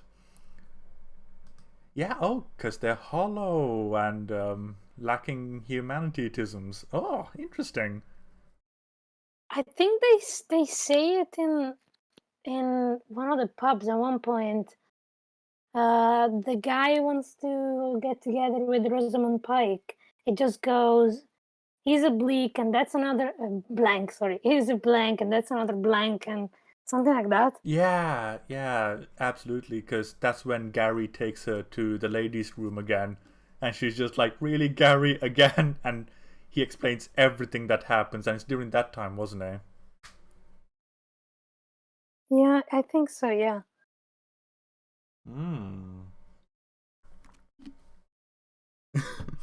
I do love how, after explaining everything, what Gary gets in return is a slap by Rosamund Pike, because she's just not having any of it at this point. Yep. Great. And like, this is something I'm really not happy about. It's like, oh, this community is like, they've been so covert up until this point. You're really telling, and like, she's been hanging out with the twins for a while now without noticing anything differently. All the twins had to do was just say, oh, did you believe him? No, moving on, and it would have been all fine. But no. Like, did you believe him? Yeah. Beep boop. It's almost like, oh, we need Rosamund Pike to join the group, so we need to create a conflict here so that she's on their team hardcore. So this is like 0.5 of an issue. It's like, actually, they could have just had one of them act oddly, and then she could have been like, wait a minute, and then realised it. Or even not, because like this in the next scene, Gary's just like, yeah, rugby tackle. Yeah. Literally could have just had that happen. They didn't have to have them go, but did you believe him? Could have been, yeah, I believe him. And the next thing, he could have dived over the table and she could have been like, what the hell? And then it'd be like, look, robot. Yeah, I would have preferred if the twins weren't so overtly robotisms as opposed to anything else, because like, oh, we gotta make her understand something's off. It's like, oh, how are we gonna do that? Robots act weird. Why? 'Cause? That's what it felt like. Yeah. Like, in the grand scheme of things, because Gary tackled them, she would have gotten the point either way. It's just that part could have been done without. Yeah, I mean, that could have been cut out completely, and it oh my god. It's fine. Yeah. Just after all that death and mayhem, oh my god. The stream's just gonna be Dylan being like, oh my god, every time you go. Ilaria? You okay? Hello? Can you hear us? Have you been assimilated? Okay, she's oh my god, okay. That's fine. We can hear you. Good. Fantastic. What did I miss? Not much. Just us being like, oh no, where'd she go? Pretty much, To yeah. the void. I went to the void. Can you Oh hear me? no! Is it like the voiding the good place? Because that's a nice void. Oh, you're right. Yeah, I hope it was gonna be like that, but it's just gonna be an internet void space. It's purgatory all over again. Oh no. But yeah, we were just at the beer garden while Gary was taking on the twins. Yeah. Okay, yeah.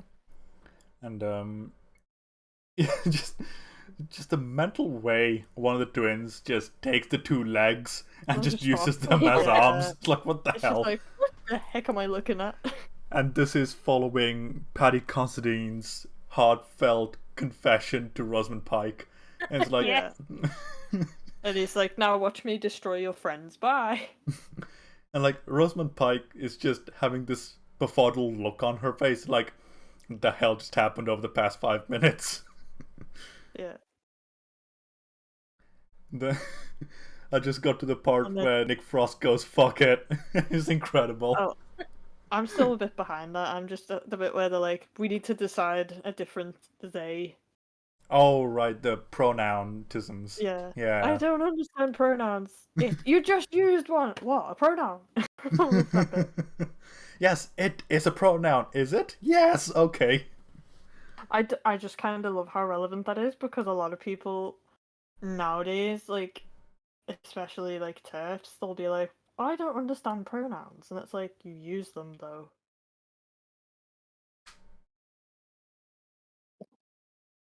Anyway. There you go. Sorry. They go to the mermaid next, and this is a mental This is sequence. A cinema. I can't believe that's a cinema. Yeah. So good. Kitted it out really well. Mm-hmm. Just Felch comes in and just in his intense way describes everything to Paddy Considine.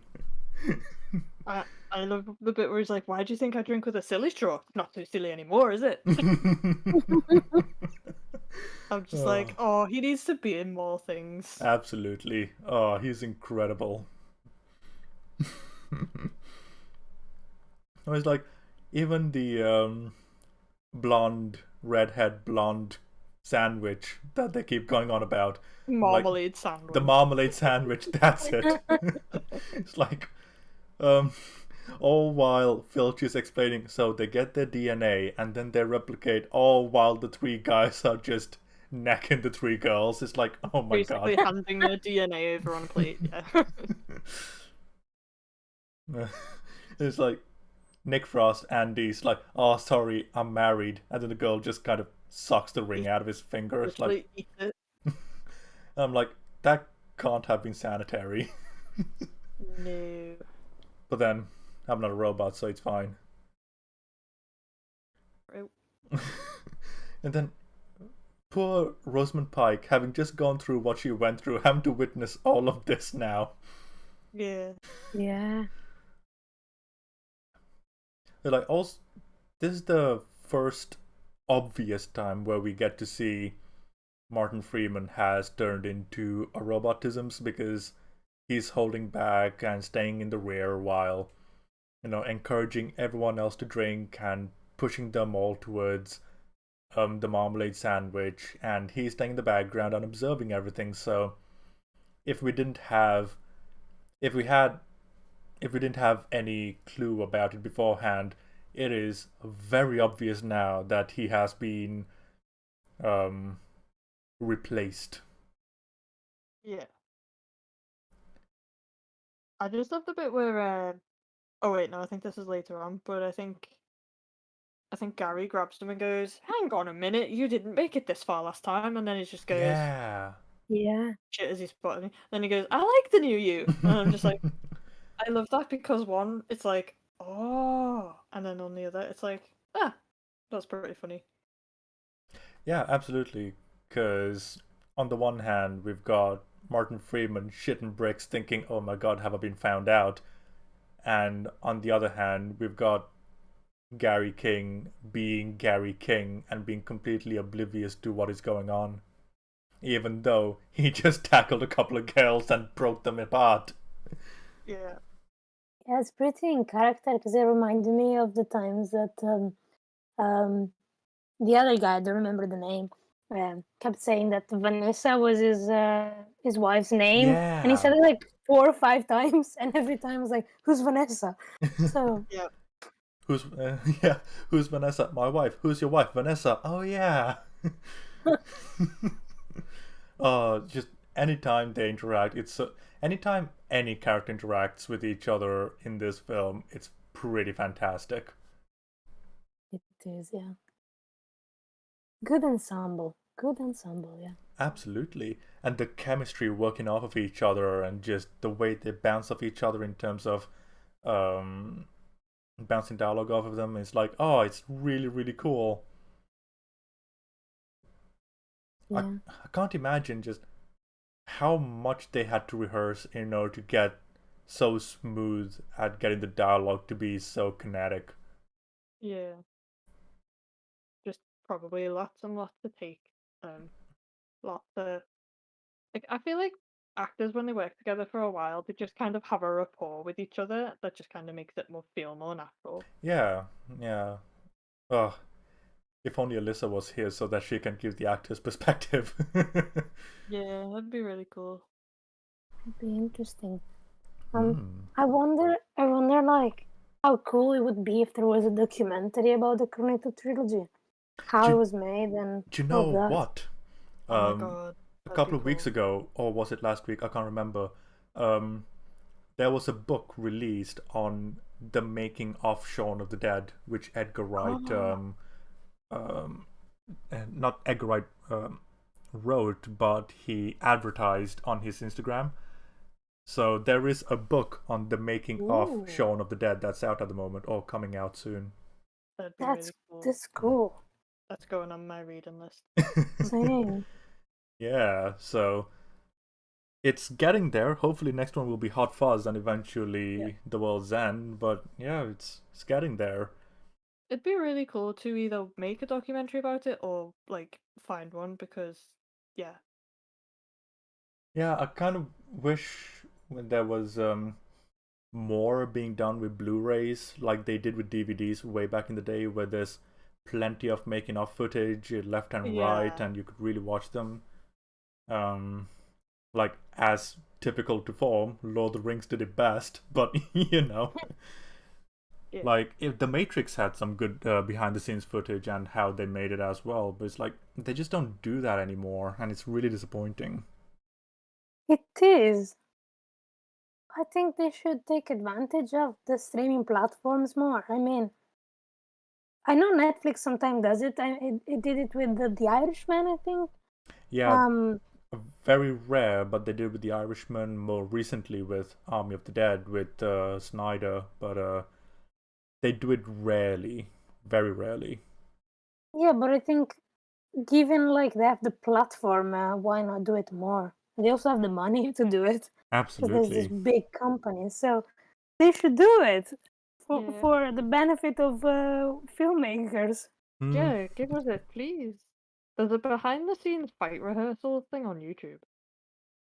Oh, It's 1 minute Oh, 22. okay, cool. Yeah, there was some. There were some like tidbits on YouTube, so Yeah, YouTube's pretty good when it comes to stuff like that because it's not much, but it's something. And what we do get is pretty cool. Like, an example is The Raid, the Indonesian film. Like, that DVD barely has any extras, but on YouTube there's like 40 minutes worth of documentary footage of them making the raid, and it's like, oh, okay, something exists, so it's great. yeah, Also, the raid is very good. Go watch it. Anyone who hasn't seen it. I shall. yeah, Um, it's on my watch list. oh, the raid is so good. The raid 2 is even better narratively. Um, but yeah, they've come to the next pub, and at this point, Pierce Brosnan returns, and he's trying to get the boys to join the alien colony. And understandably, the boys are having none of it. So, yeah, it's really interesting because Pierce Brosnan at no point makes a bad argument at any point in this conversation. I think it's really interesting how both Edgar Wright and Simon Pegg decided to have a quote-unquote villain in the film that is perfectly logical in its understanding of what it's doing, where it could have taken the easy way out and just gone, oh hey, yeah, eviltisms, let's just beat it. Yeah.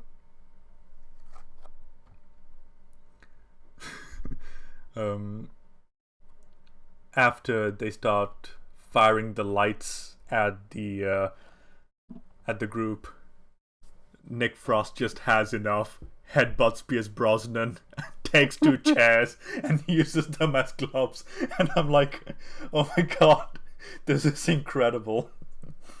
And Nick Frost does really well in his fights. Yep. The entire Also, time. I love.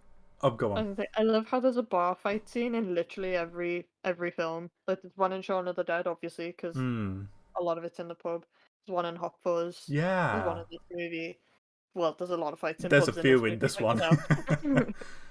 Yeah, there's enough for its own trilogy in this one alone.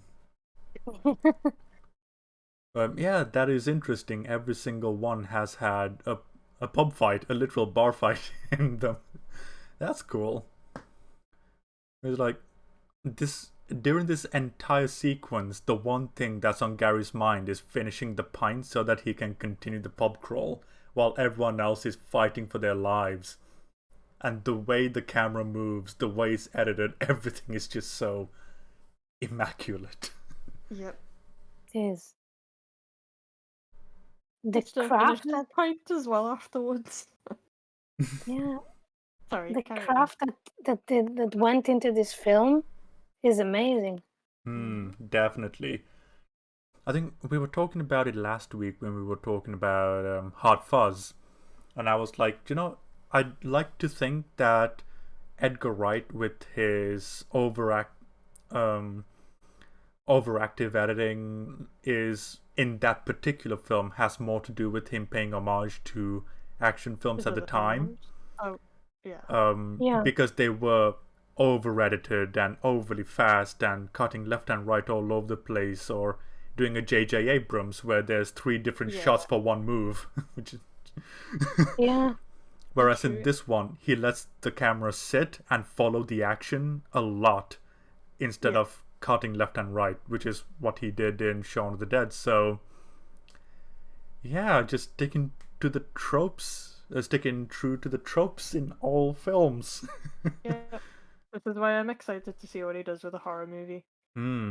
A full-on horror film as well, coming out in a few months, isn't it? Yep.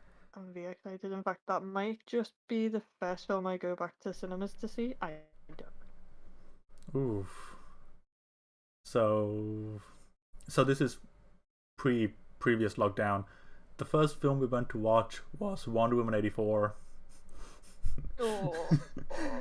But that's grim. Just before lockdown started, we went to watch E.T. So like, okay, we finished on a high. Fair enough. And it's great because me and my friend, like, she hadn't seen E.T. before, and I was like, we're going to see E.T. in the cinemas, bro.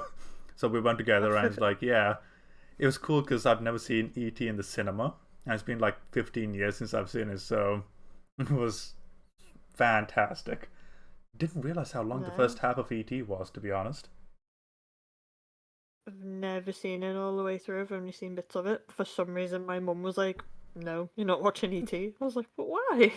Nightmare on Elm Street is fine, but, you gotta draw the line at E.T. Yeah. I watched Nightmare on Elm Street when I was about 9, and then it was like, nah, you're not watching E.T.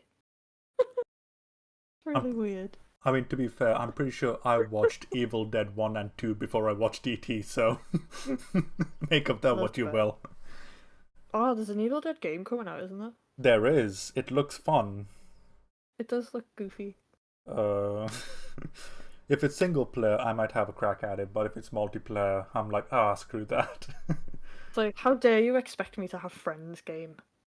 Yeah, and plus I'm just not too into multiplayer games anyway. Ooh, that is something I was watching the Xbox E3 conference before this podcast, Yeah. so yeah, that was fun. Mm-hmm. Anyway, yeah, film. I love how Simon Pegg falls over the fence again. Oh it's such God, a good yeah. scene. But literally the whole fence just goes, wee! And he just goes, "Oh, come on!" Yeah. Third time's a charm. But like, even I think before that, he's talking to Rosamund Pike at the rooftop, and it's Yeah. like, "Oh, we need to go down the drain," and he goes, "I've got a better idea," and he just falls on the car. Hits himself. And he's just like, "Take the drain down." Just. Funniest Just thing, like, that was a massively stupid thing I just did. Yeah, you were right. Yeah. And this is why women live longer. but the funniest thing to me in that scene was then he says when he gets down from the car, he says something on the lines of, "I always fall on my feet," and she looks at him like, "Yeah, right." That's true, Gary. That was amazing. Oh. But like, even then, the conversation that the two of them have afterwards when Rosamund Pike, leaves the town, is like, in a thematic way, it's almost like, oh, she's leaving the child part of her behind and going forward while leaving Gary behind. Like, what was good in the past, she's living in the past and moving forward, kind of thing going on. So Yeah, I really like that. She literally was like, "You're not boyfriend material. Like you were, you're the kind of have a fling with one night kind of guy." yeah, And it's like, that's fun when you're 17, but not when you're like 40. you're wild and fun at 17, but not when you're pushing 40. Yeah. Yeah. But, yeah, absolutely. I was feeling that way when I was 15, so make of that what you will. Then after he, yeets himself over a couple of fences and makes his way to the shed where they were taking the break in the original montage as well. Yeah. In the original montage, they were having a break, whereas now they're having a break while coming to terms with, okay, what is happening? Who are we? Are we who we are? Kind of thing going on. Yeah. It's like in the thing where they're like, "Ooze assimilated. Hmm. That's the They're, blood." they're doing the thing scene, basically. Yeah.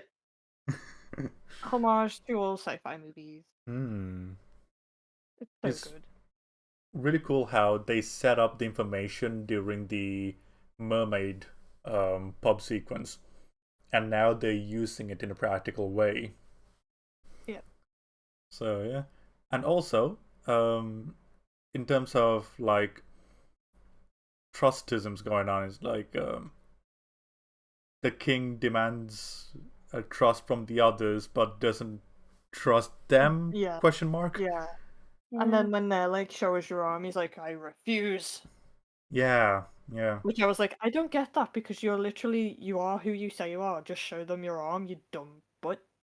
Well, then that gets paid off later on and in spades. Yeah.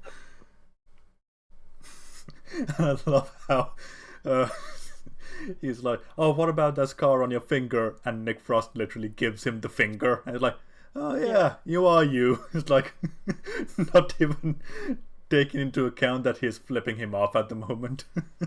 Yeah. Oh, the scene where he just headbutts the wall and he's just like, Oh "Oh," God, and they're yeah. like, "Yeah, that's him." Yeah, it's like, yeah, no one's stupid enough to do that. So yeah, that's him definitely.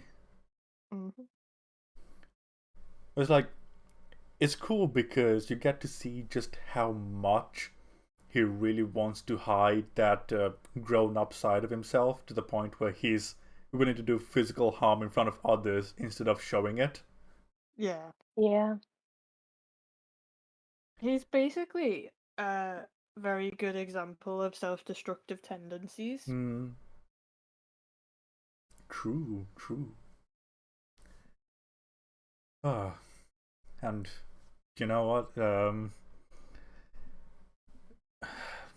with Gary King, I'm kind of on two minds with him because on the one hand, he's so over the top and self-destructive that I'm like, while the previous two films, Shaun of the Dead and Hot Fuzz, was like, you need to grow up, but you need to keep a little bit of the child inside of you as well, as said by in Shaun of the Dead, and then maturity and immaturity in Hot Fuzz. And it's like, it's really hard to, I think it's because of how much of an over-the-top character Gary King is that I'm like, it's really hard for me to see how any of this is necessary in life, to be honest. Yeah, but I think that's the thing. Like, a lot of people who are like Gary, they try to do as much, like, they just try to be chaotic because, in a way, that's how they have control over things. What I'm trying to say is, from a thematic sense, in Shaun of the Dead, it's all about growing up and then being a child and being immature and all of that.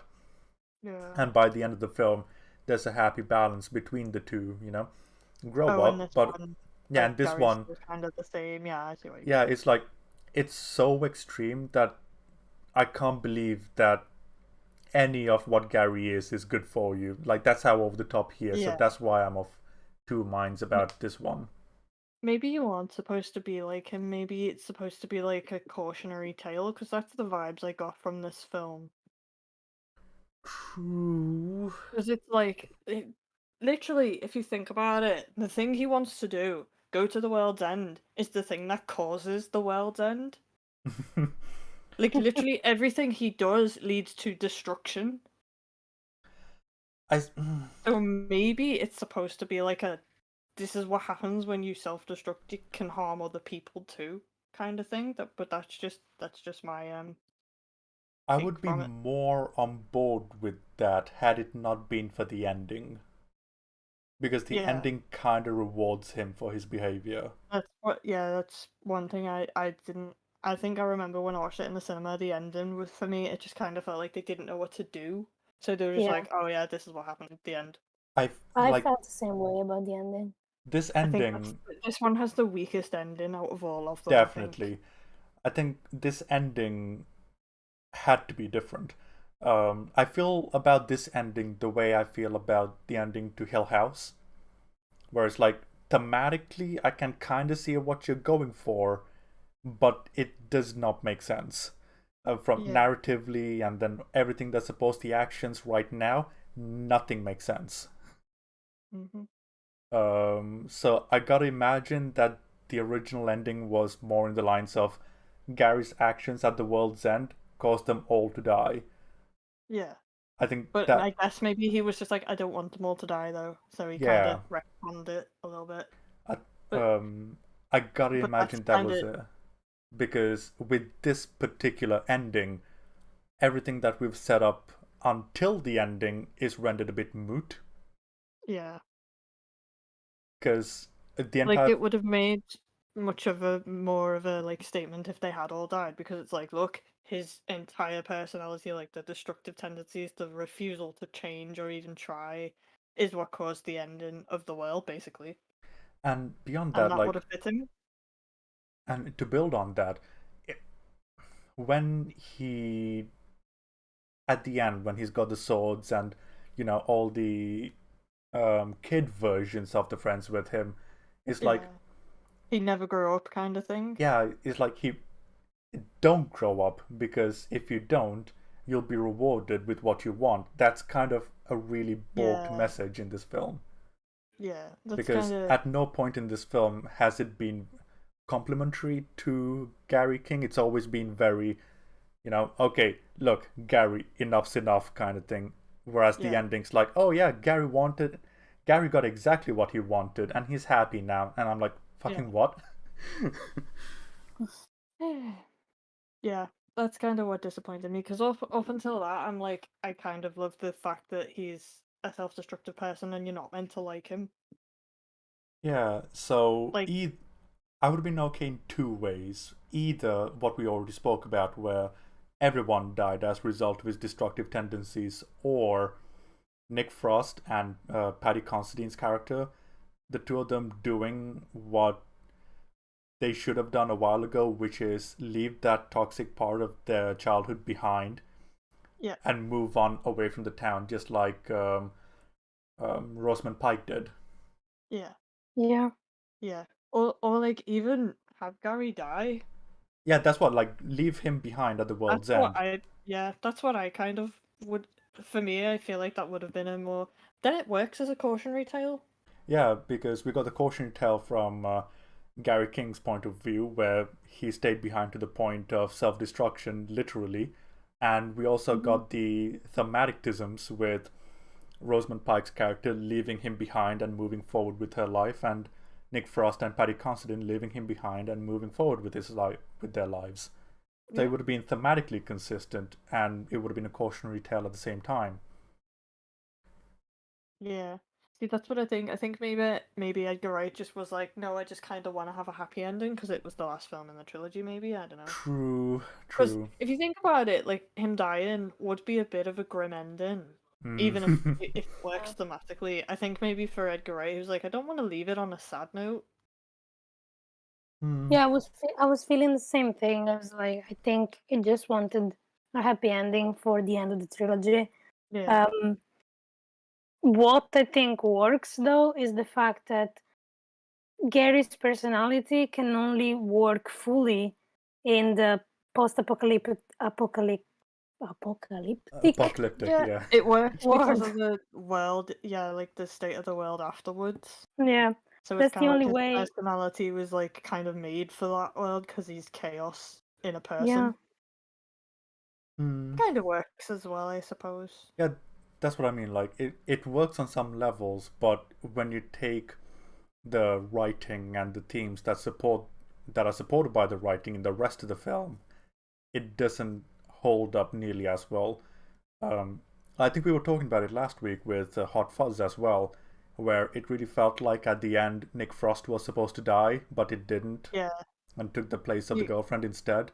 Like, Yeah. it works there, and there's a lot more evidence for it working in there, and you could go either way with that. Whereas here, it's very much working towards a particular ending, and then kind of changes its mind halfway through the ending. Like, oh no, this is getting too sad. I'm gonna have to change it, which I get. I get wanting to give your characters a happy ending, but I think maybe it's easier to do it when the film has the kind of themes of like, oh, learned lessons or whatever. Because this one just really does feel like this is not what you do. Yeah, absolutely. But it's also kind of like this is kind of I can relate to it because it's kind of what growing up is like. Growing up is scary and you really don't want to have to do it. So you kind of just do whatever you can to avoid it. And sometimes you go to very extreme lengths just to avoid it or to just to feel like, I don't know, like you're not getting older kind of thing. Yeah. It's like, I think this is the only film in the trilogy where the ending does not work on all levels compared to the other two. There's a lot more to criticize about the ending here than in the previous two, unfortunately. But yeah, I think that's my second biggest issue in the film. The first being downing all 5 shots, and the second being the ending. But considering we're 3 films in, and those are the only 2 criticisms I have about it, hardcore, it's pretty good. It's still a pretty good film. I mean, what I have to say is that the memory I had of this film before rewatching it, I didn't remember the ending, and what stuck with me was the good editing of the beginning, and the fun I had at the beginning, and then the ending. I just was like, oh, this is how it ends. Okay, I'm not so impressed, but that's fine. It feels abrupt and like rushed, and it genuinely feels like they didn't know what to do with the characters. Yeah. I was like, I kind of feel like it should have ended when it blew up. Yeah, me too. It in a weird way, it felt like a mini version of the epilogue to Justice League. It's like, why is this here? Yeah. Yeah. Oh god, it's like, this is our podcast going forward. It's like, how bad is it in comparison to a Snyder film? Yeah. Is it worse than Justice League? No, it's pretty good. Oh, I think the scale for that is it as bad as Wonder Woman 84? If not, you've got a chance. Yeah. I just still can't get over how bad that movie was. Like, I was just like, how does a film end up this bad? Like, It was pretty shocking. it was really bad. I'm just like, ah. That's the only thing I can say about it. Ah. Ah. That's my review. Just screaming into the night. Yep.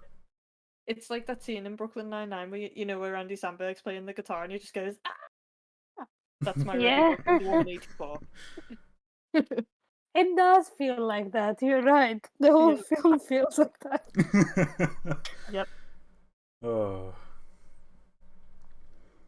But yeah, now that we've spoken about the ending. Oh god, I just realised the implication of his bandages round his arms. Oh my, that was dark. Yeah, that's what I meant to when I didn't see the bandages. I Oh saw my the God. wristband bit, so I'm just like now like, oh god. Yeah, that's what I was talking about at the start during the group therapy sessions. Yeah. Like, oh, it's like autisms and stuff like that. Yeah.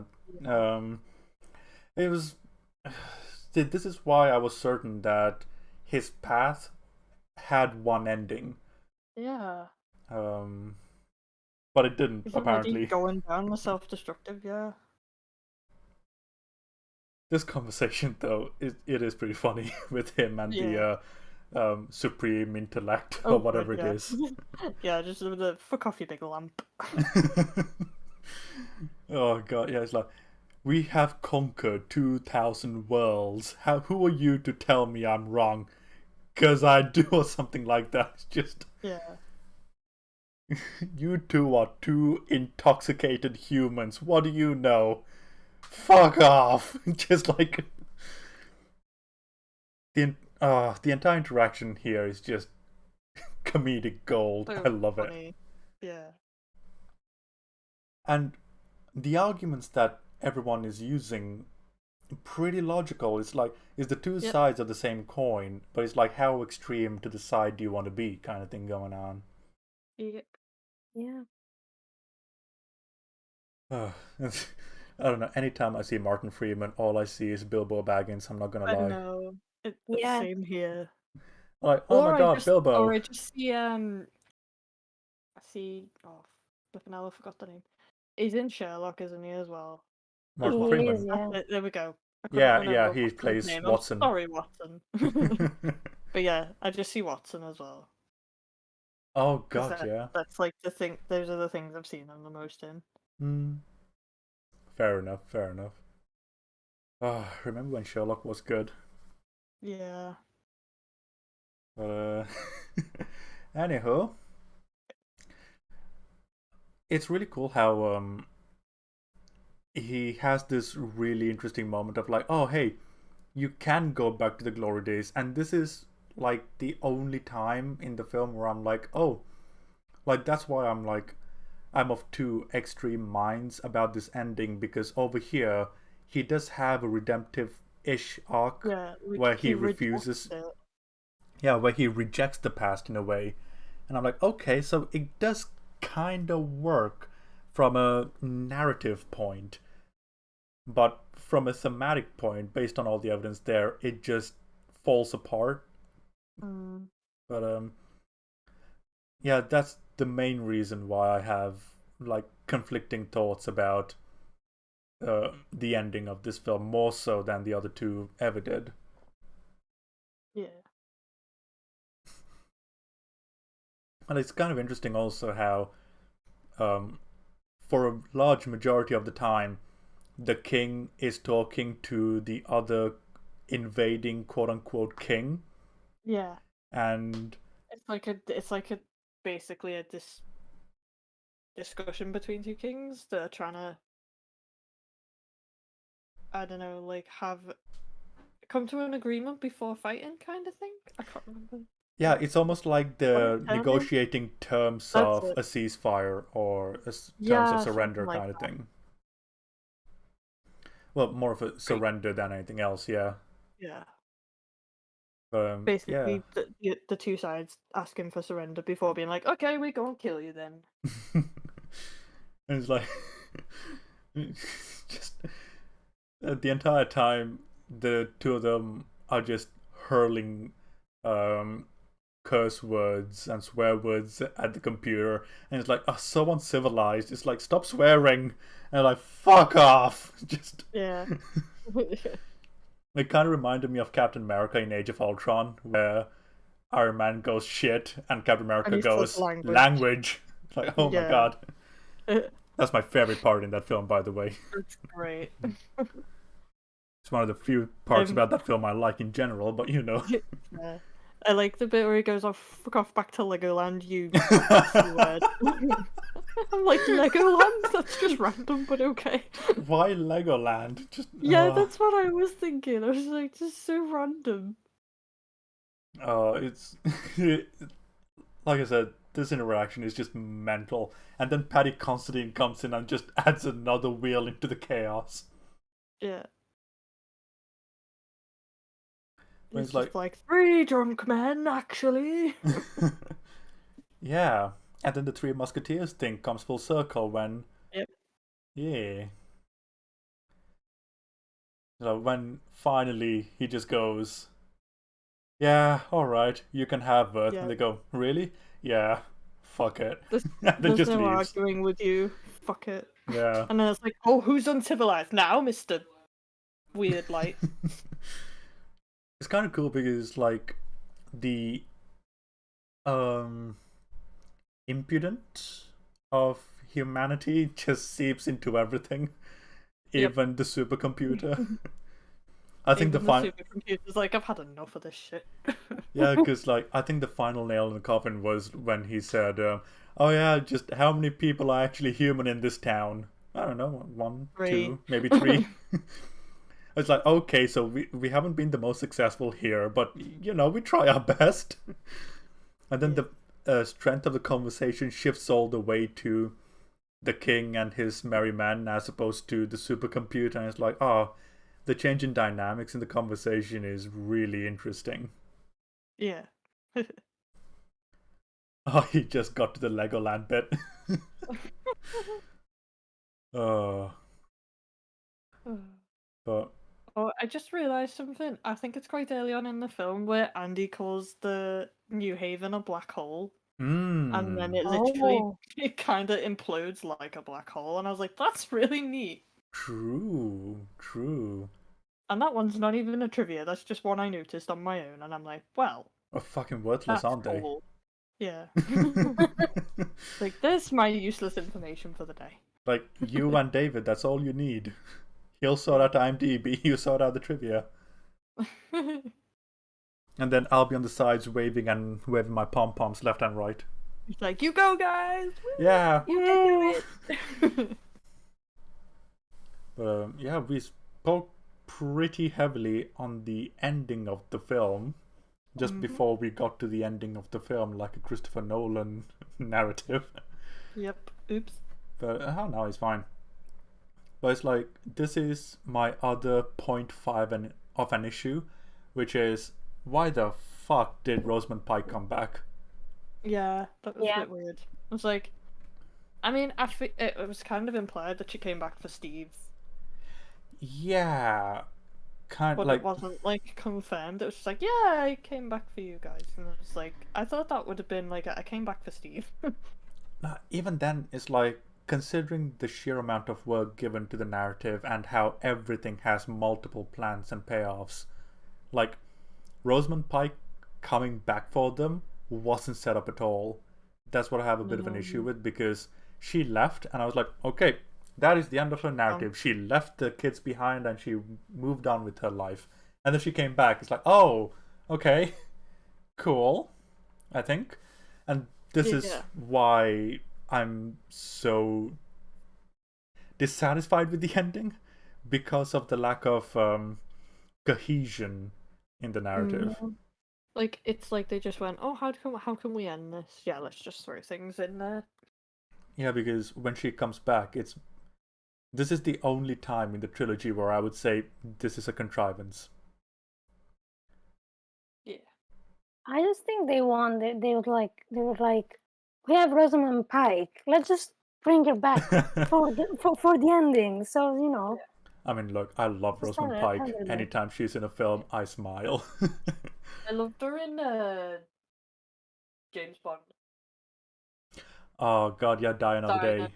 Yeah, Diana. That was the first time I Really saw her, and I just fell in love. I love Same. Rosamund Pike.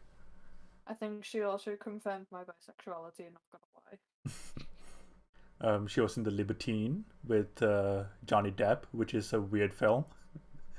I don't think I've seen that one. It's a funky film. It's not for everyone. Half the cast of Pirates of the Caribbean was in that film. It was weird. Oh wow. Yeah, Is it the one where Johnny Depp is like a singer or something like that? He was a playwright, or no, he was an actor, stage actor during Victorian England. No, that's not the film I have in mind. Okay. Yeah. He was a singer in Chocolat with Juliette Binoche. No, that's not it. I have this image of him as quite young. In Benny front of and a mic. June. Could be that. Yeah, it could be Benny and June. Because he was doing all sorts of theatrical stuff and singing in that film, so it could be that. Yeah, I think it's that. Yeah. Yeah. It's weird how I know all these Johnny Depp films. But yeah, The Libertine. If you've got 2 hours to be kind of depressed, check it out. I mean, It's not a family film. I'll give you that. fair enough. Yeah. Keep that one for when I'm having a depressive episode. Yeah, because like Commodore Norrington is in it, and then the main villain from the East India Company in parts 2 and 3 is in it as well. Then Johnny Depp's in it, and Rosamund Pike's in it, and it's pretty. I remember it being pretty good, but I haven't seen it in like 15 years, so take what I say with a grain of salt. Fair enough. Yeah. Okay, I'm not gonna lie. Amy, Ilaria, have you seen Zack Snyder's Sucker Punch? I have seen, yes.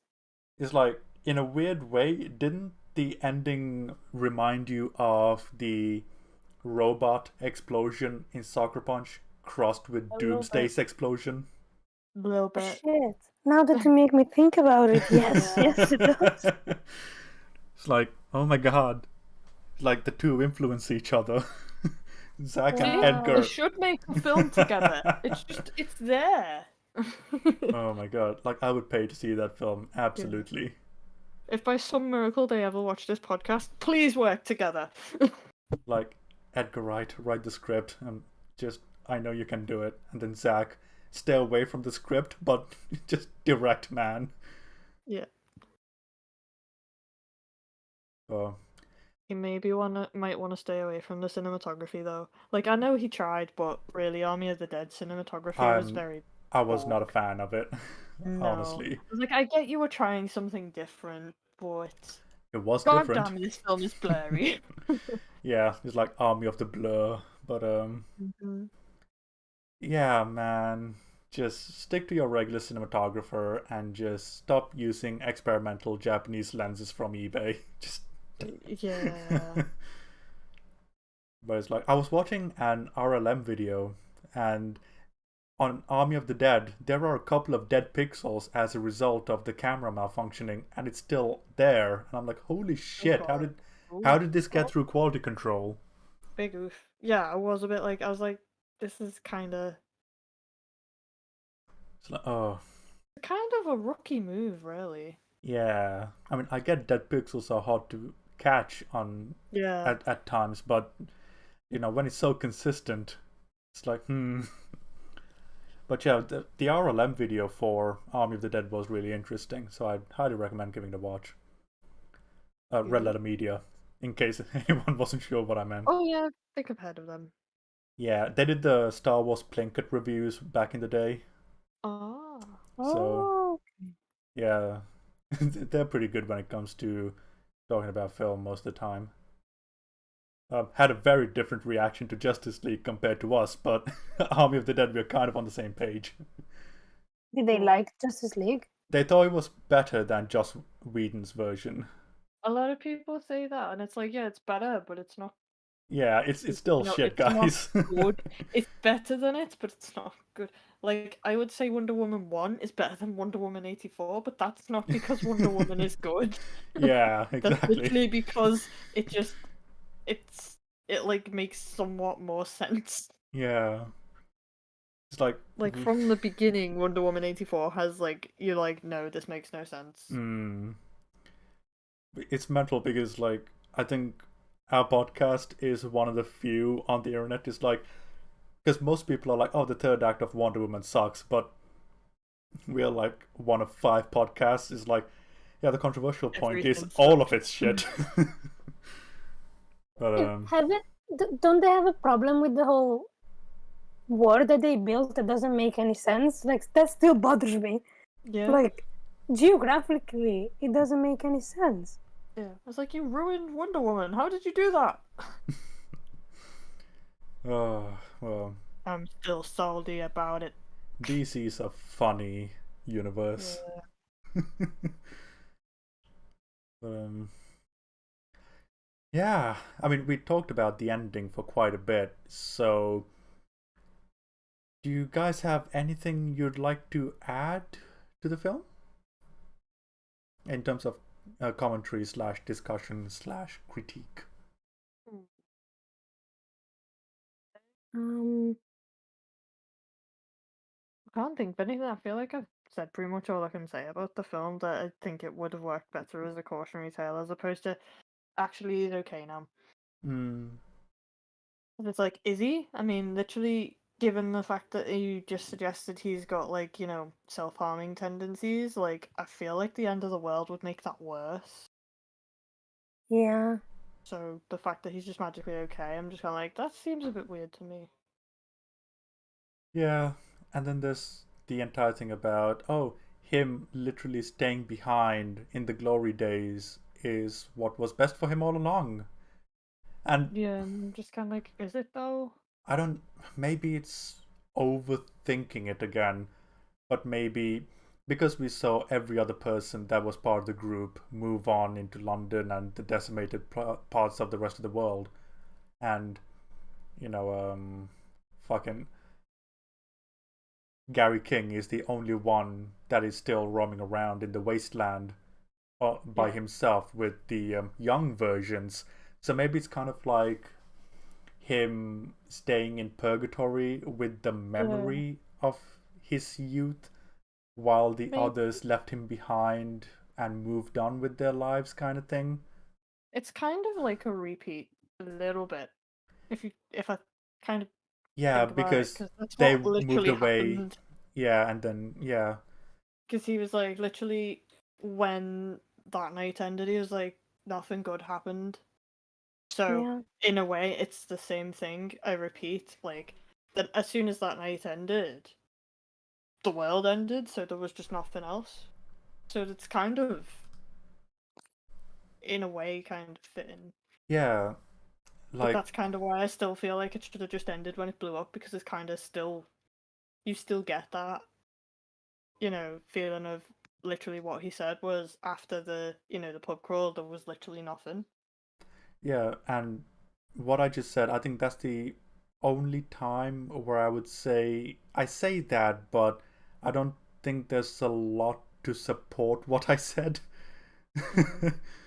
Whereas most other things where I'm having a counterpoint to what is in the film, there's usually evidence, even in that perspective, because that's how well the scripts were written. Whereas the ending is the only big question mark for me.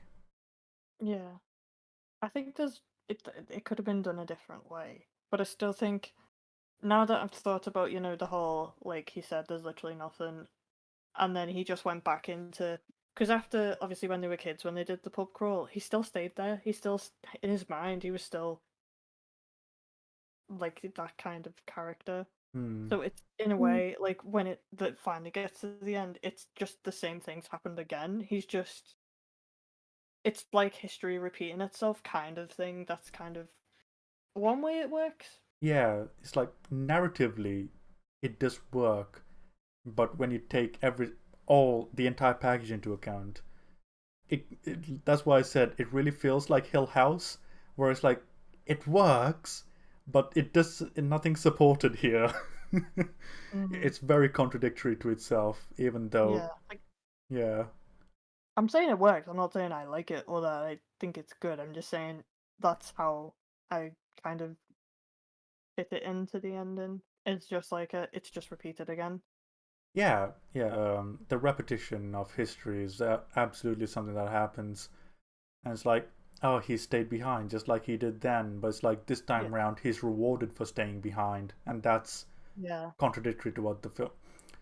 yeah. We could have literally just had him being there. You didn't have to have him with a sword. Going Yeah. Mad Max on people.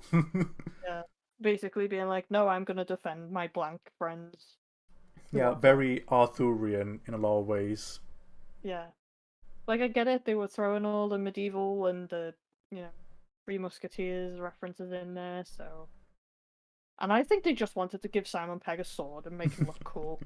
That's Yeah, what I I think. think so too. I I mean think the that ending. that ending shot was cool. Yeah. Do you reckon Yeah. Simon Pegg just went, give me a sword, please? Just a scene where I have a sword. I don't care when. What I would have done that maybe could have been a bit more satisfactory would have been having it end with the blow up Yep. and then Okay, I'm done. have the little scenes during the credits showing what the people are up to now. That would have Yeah. been like That would have been cool. better in my opinion because it's like, oh cool, like they blew up and then something else happened and we see this but without context. So it's like they just wanted to film some fun scenes. Yeah. Okay, I get what you mean. Yeah, yeah. Like if it was just a scene like that scene on its own, where Gary has the sword, that could have worked perfectly as a little bit Yeah, at the like end. each That person that would have having worked. his own like tag scene during the credits. Yeah. Yeah. Like Yeah. no context. Just little Um yeah. Old boy is now doing homes, but he's got a volleyball as a head now. Yeah. Like no context kind of thing. Yeah. Yeah, I It get would have worked. that would have been interesting. So I think we're all in agreement that it should have ended with them all dying. Wow. Well, I mean, given enough time, like if it was rewritten during production, I reckon given enough time in pre-production, like if Edgar Wright knew that this was the ending he wanted, I reckon it would have been just fine. Yeah. But I think the way it's done in the film, it really feels as if it was a mid-shoot change more than anything else. Yeah. Yeah. So, or maybe even a reshoot, even. But yeah. Yeah. But I gotta imagine there was an ending that makes more sense because Yeah. it's Edgar Wright.